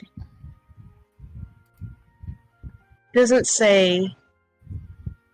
Can I just cast it? Yeah. Just you can. It's a cantrip. It's Just a bonus roll it. action. Go ahead. 15, baby. Fucking Christ. Okay. Got a vendetta. Oh against his... wait, that's a melee weapon attack. Technically, Yeah. You can add Yes. I'll allow you to add your sneak attack to that Ooh, okay. because it has to be a melee attack for sneak attack. Okay.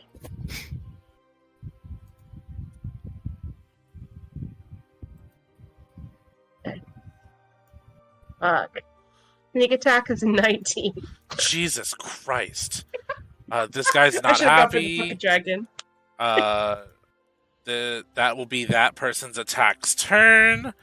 They take Sorry, bitch. They take two melee attacks against you. Hit me. That'll be a 10 and a 19.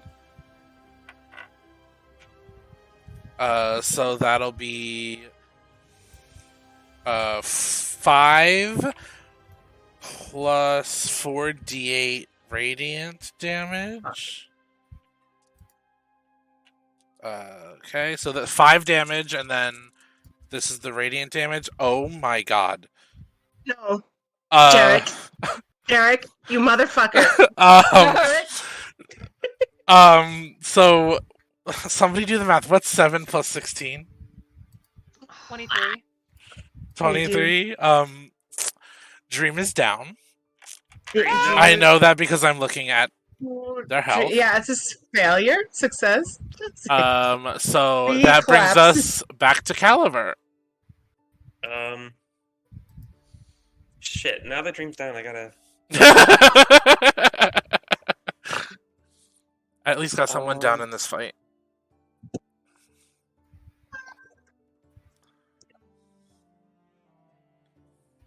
I will tell you guys, there is a possibility of you guys taking down all 3 of them within the next couple turns.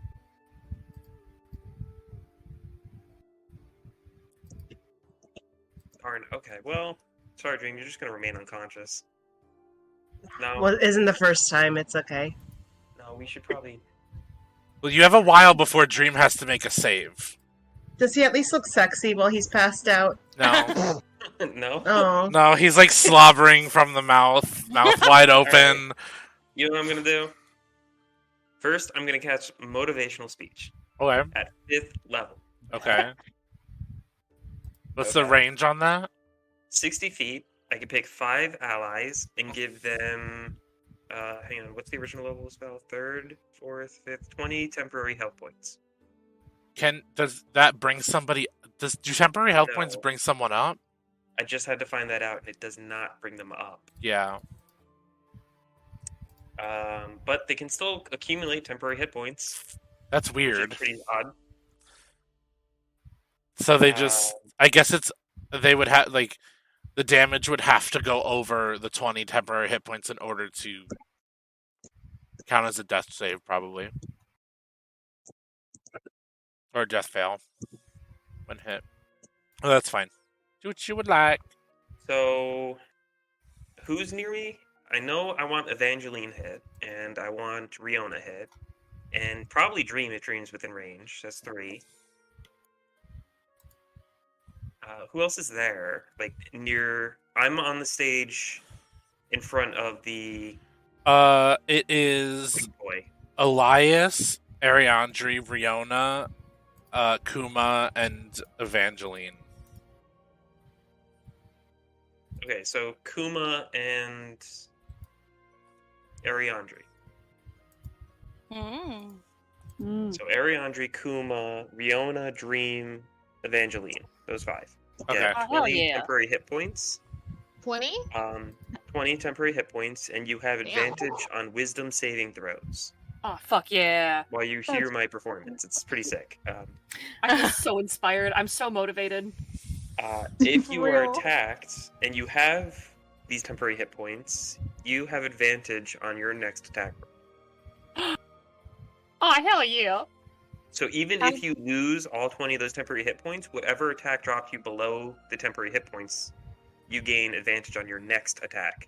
It doesn't, you Oh, can't beautiful. pocket it or anything. It's whatever your next attack is, you have advantage. That's sick as Delightful. fuck. Okay, so Okay. I wouldn't add to anything for Dream right now since he's knocked You out. get 20 temporary hit points. You're just unconscious. Yeah. Okay, you got it. So we just gotta get this bitch up. I'm going to use my bonus action to command the stage to use its attack on the dragon guy until I Okay. tell it to stop, so I don't have to worry about that anymore. Okay. And then I'm going to expend my last bardic in exchange for a spell. Okay. I'm going to cast a level 1 healing word on Dream. Okay. So I'm using my last bardic as a bonus action. To give me the extra bonus action, I can use to cast healing word, which is 1d4 plus my spellcasting modifier for Dream. Okay. And my spellcasting modifier is 5. So be good. Okay, 7 health points back, but technically 27 because you got the temporary health. And Caliver, if Yeah. I'm getting you to would that. so like. Dream, you know you're up now, right? Hell yeah. Okay. Okay. So, a part of my extra feature of being able to exchange bardics for bonus actions is when I use up all my bardics, since it taxes my voice to do this, it hurts me, and I take damage equal to the total of my bardics Oh shit! Damn. rolls. So that's 5d8. No, Caliber! So Caliber takes 40 damage. Shit. It's not worth it! Are you still standing? Oh yeah, Oh yeah, he's still standing. Okay. but that was more than half my health. Fuck. No. Oh Okay, well, no! We'll help So- you. We'll help you. It's okay. I got more health than some of you ever That got. was fun. So when you healed me, how many points did you do? You I got have to 7 give me. real hit points and 20 temporary hits. Okay, so I have 7. Plus your Okay. 20 temp. You're conscious Okay. now, but you are still like prone, so you have to, I think, take a half action to get up or something, a half a movement action to get up. That'll bring us to Kuma.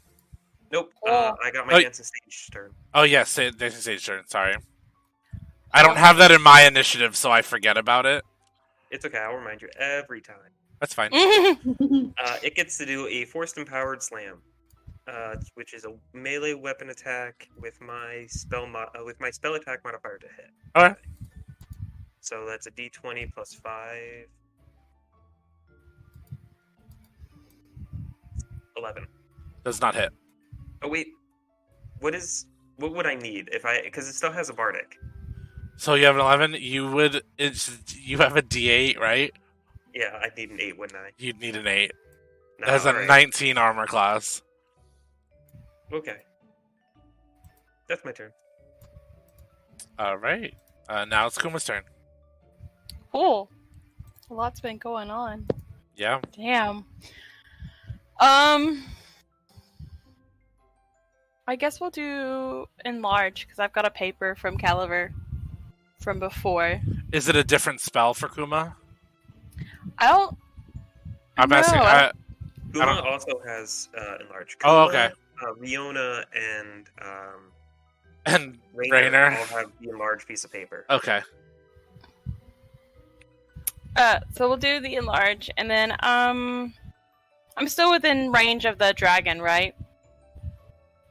Yeah. Okay, we're gonna bite. Cool. And attacks have advantage. Well, So you already had advantage. So roll 2d20 and take the higher number, and then add your modifier.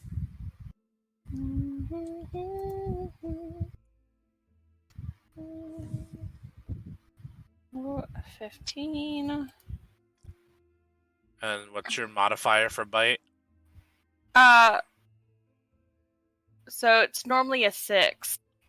Did you roll? Is the 15 plus the modifier already, or? No, so you said roll 2. Yeah. So a 2d20s, right? 15 plus 6 hits.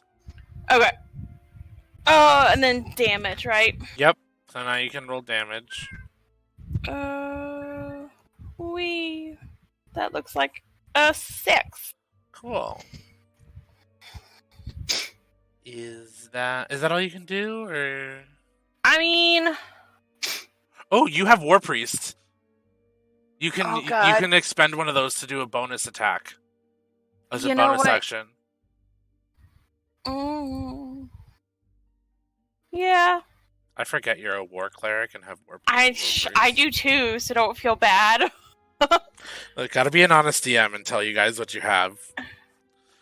Okay, so it's just like roll another attack, or Yep, just do another attack. It has advantage still. Okay.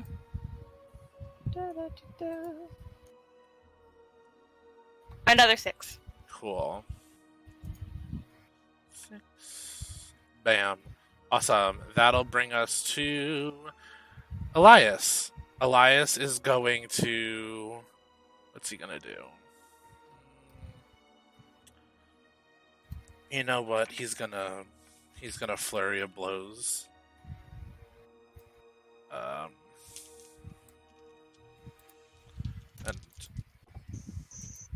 And all of them hit. Cool. So that's Yep. 3d6. kill him, Elias. Ooh. Burn him. 8, 16.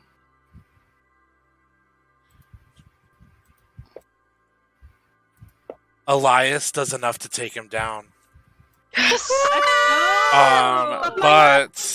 But he's going to, like, as he's doing this, he's going to stop before the last punch and look at Evangeline and say, I think this is your lizard to squash, not mine. And give you the last hit, which puts him down.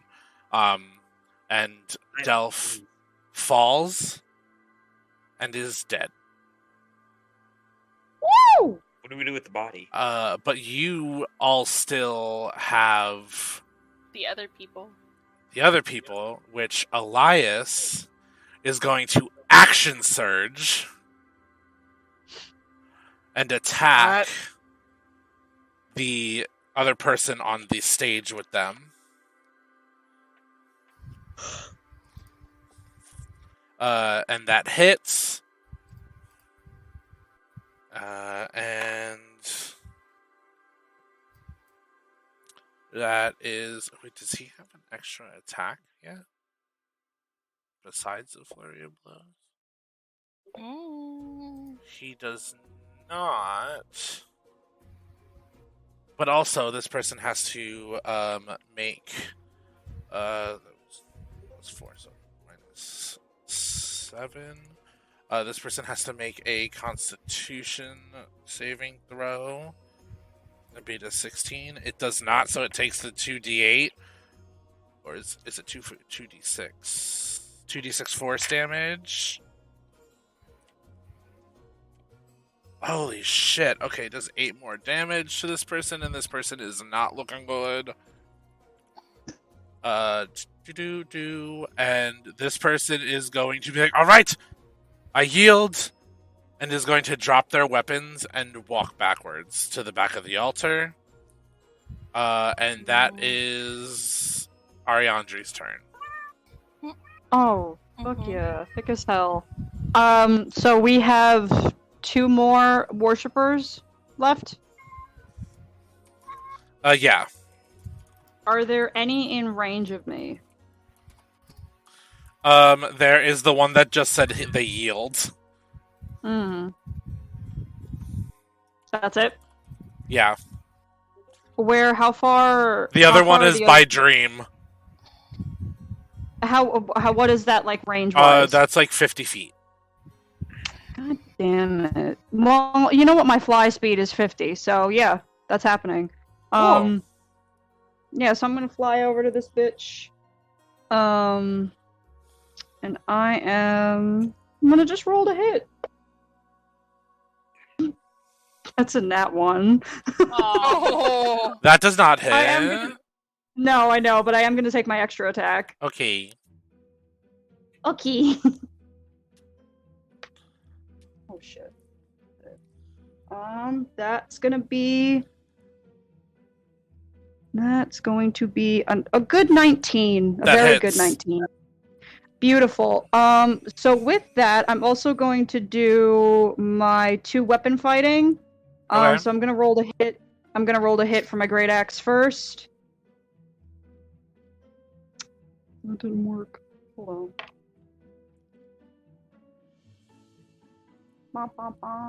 Give me 1 second.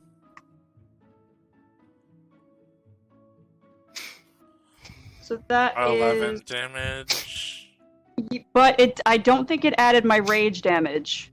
Because I get a plus 2 melee damage. It's a plus 2, right? It's a plus 3. Plus 3. Oh, Jesus. Yeah, so that's Okay. 14. Yep. And then the hand axe, I roll just 1d6 without my proficiency bonus, right? Yes. Okay. But I still do my rage damage, I'm assuming, or no? Yes. Okay. Let me get that d6. Let's just say they're not looking good, y'all. Good. Hello? Can I find a d6 one day? A d8? Oh, it's the square. I'm a moron. Cool. All right. Ooh, that is gonna be a 7, my good friend. Cool. Not happy. Cool. Awesome. Who's next? That'll be Daphne. Hey, how far is Daphne from the one that Ariandri just hit? Okay. How far is she? She moved her. She's probably like 35 feet away from him. Okay. Like before she moved her distance, he was like literally 10 feet to the right of her. So like in a diagonal line, 35 feet.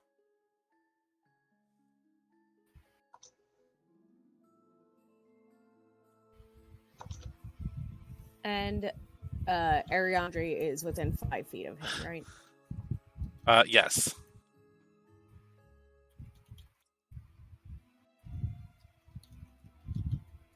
Okay. If you're thinking of doing the spell that you're thinking of doing, I will tell you that Ariandri is resistant to fire.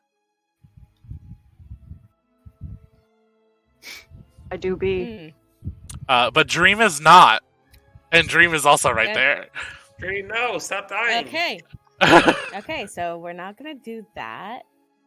And Dream is the next instead- goblin. I can feel it. Derek's got a plan.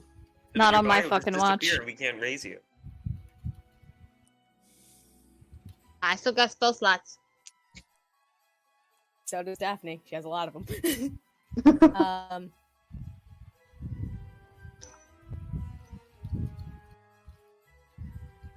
Let's see. Yeah, let's just make this fun. Let's have And- some fun. This beat is sick. I want to take a ride at it. Where is the disco stick? In the cloaca. My cloaca's dead.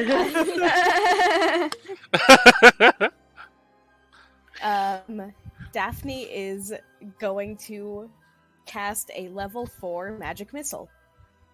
Oh. So that's 6 darts. I'll tell you right now. Um, Don't waste this level 4 slot on this person. Do it. okay. End his whole family line. To be honest, you could probably do it with a level 1. Because that's 3 darts. Oh. Yep. Okay. And they're all a d4 plus your modifier, right? A D4 plus 1. Honestly, you could probably do it as long as you don't roll ones on all of them. Okay, that first one was a 2. So that's 3 damage right there. The second one was a 3. That's 6 damage or 4 damage, and he's dead. He had 7 hit points. Now you Right, see, we quit the benefit concert, right? there's one other person that said they yielded. I don't know if you want to kill them or not. Yes. Oh no, they hang yielded. on. Daphne's not gonna. No, they die. Wait. Dude, are you a fan of me? Who are you? I'm Caliver. Never heard of you. Oh. Do you want to? Do you want to? Are you flirting with me? No. No! But I wrote you the song. You guys, he pees himself a little bit. Ah, I didn't think I was that intimidating. You, The price we paid to be in the I mean, presence I of should use greatness. the bonus action real quick to tell Daphne, my if you're stage casting to my drop dad right now, something I'd on the shit. boss guy. what is that? Oh, I was until I use a bonus action to tell my dancing stage to stop attacking. It will keep just attacking. That's fine. So I should probably do that before I mean, if it attacks, it probably will kill this person. Isn't he? No, it won't attack the guy. It'll keep attacking the boss man. Oh, the dragon's dead. Yeah, no, it'll still keep attacking him. Oh, that's overkill. Well, until I use an action to tell it to stop. So I'm saying. Oh.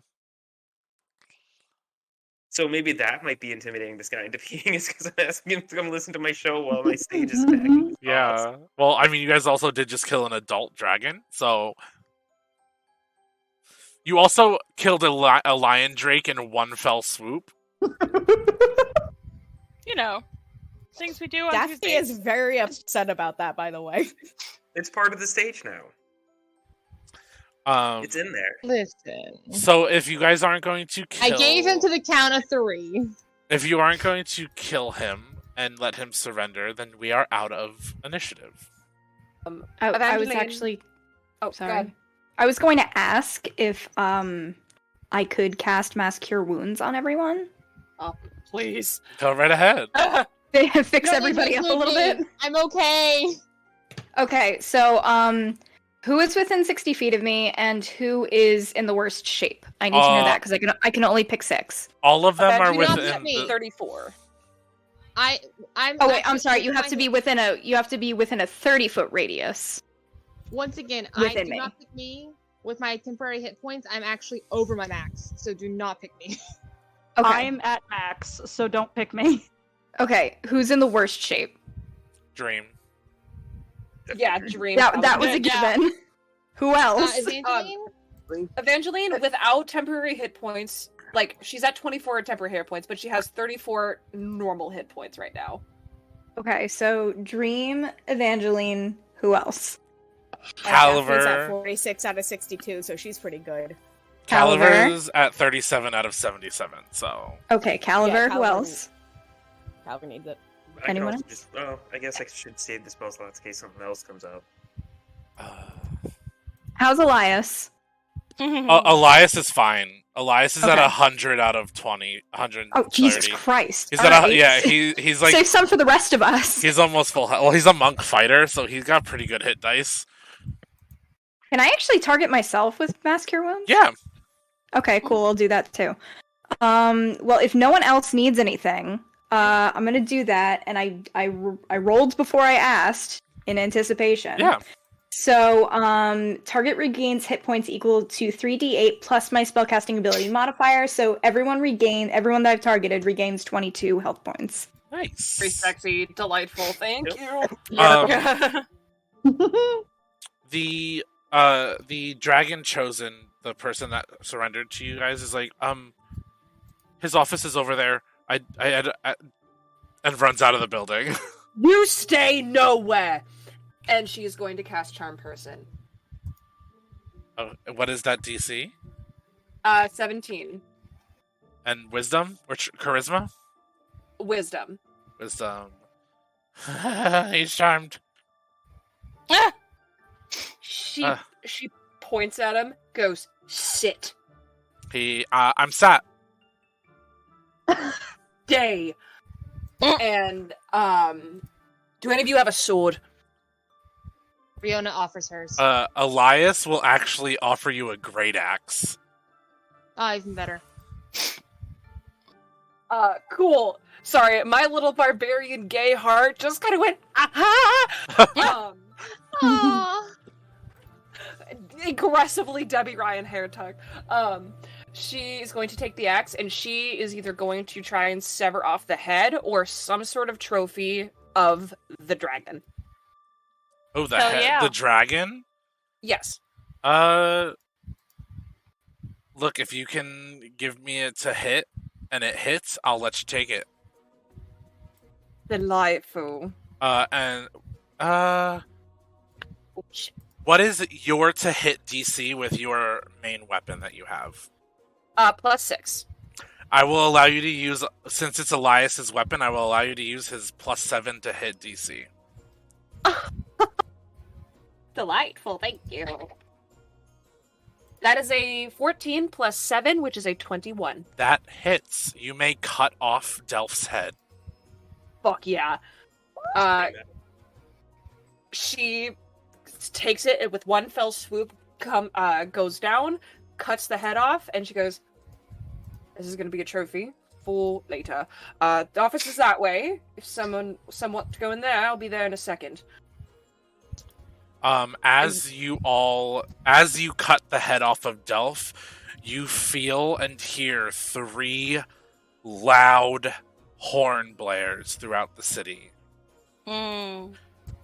Coming from the direction of the university.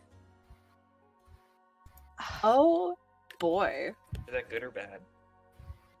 Would I know if this is good or bad, DM? You would know that the alarm blaring from the university is very bad. I wanted to have a concert. But that office is definitely there if you want to like search it and stuff like that. Yeah. So this is Mick for a second. Evangeline wants to bring the head of fucking Delf to the church. She can definitely do that. But Evangeline may want some of the information that's in the office. Absolutely, but that's what Evangeline has planned. She was going to go to the office, and then she was going to walk straight to the church with the head of Delf. So that is up to you guys on what you guys want to do, because the alarms are going off.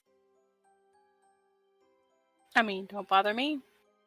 Let's search the office. Cool. So, with that, Evangeline goes, I do need some people outside, just in case people do come in here, because that's not good. That's not good at all. No, Riona's gonna go outside since she's pretty sturdy on hit points, and Abram will go out. Ari's also gonna go outside. As she's going, Derek, I would like for Riona to go ahead and use her new ability, Nature's Valiance, and she's going to summon a branch of enchantment, where she grows her spectral wings. So as she's walking out, upon her back, you see these two giant angel-like wings come out. They're made of branches and foliage that kind of weigh down. Her hair begins to glow. Her eyes kind of turn more of a complete gold and begin to shine. And she walks with this like sense of like purpose. As she walks outside, she gets a +10 to her walking speed with this, and she can use her wings to shield others for a +2 AC.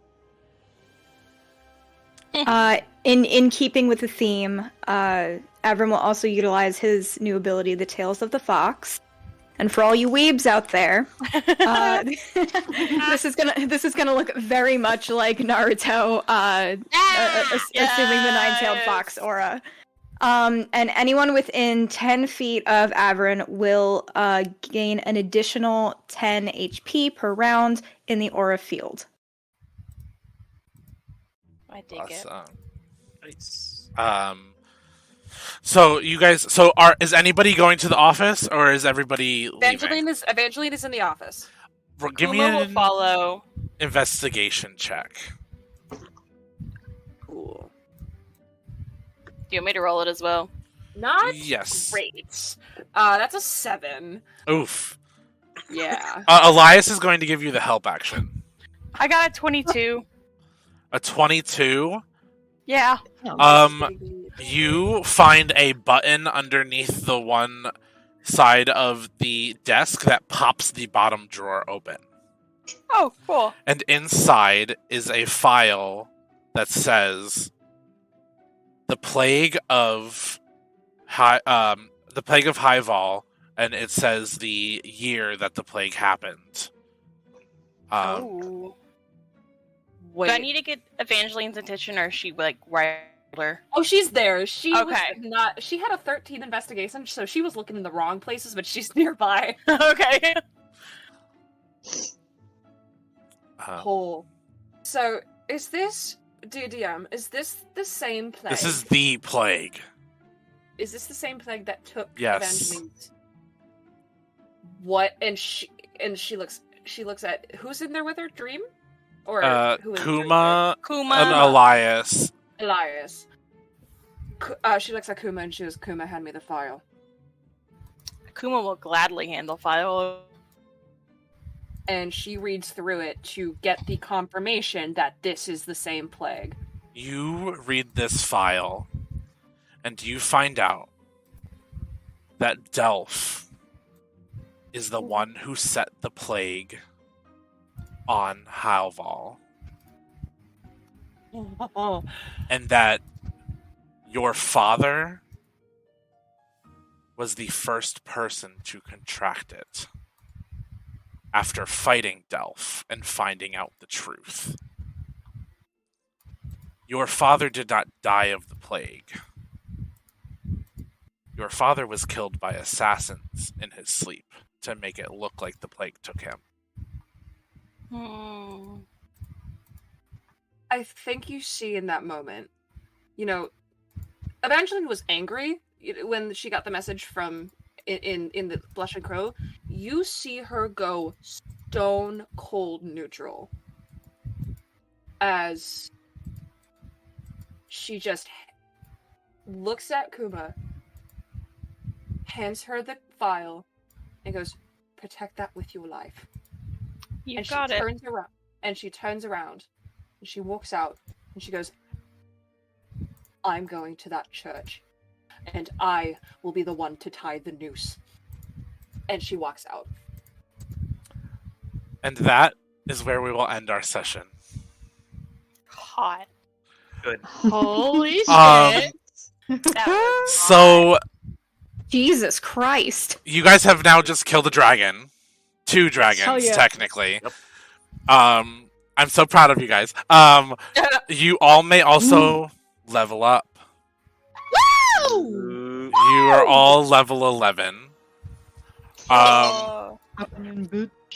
And I want to give a very special thank you to Mick for guest starring.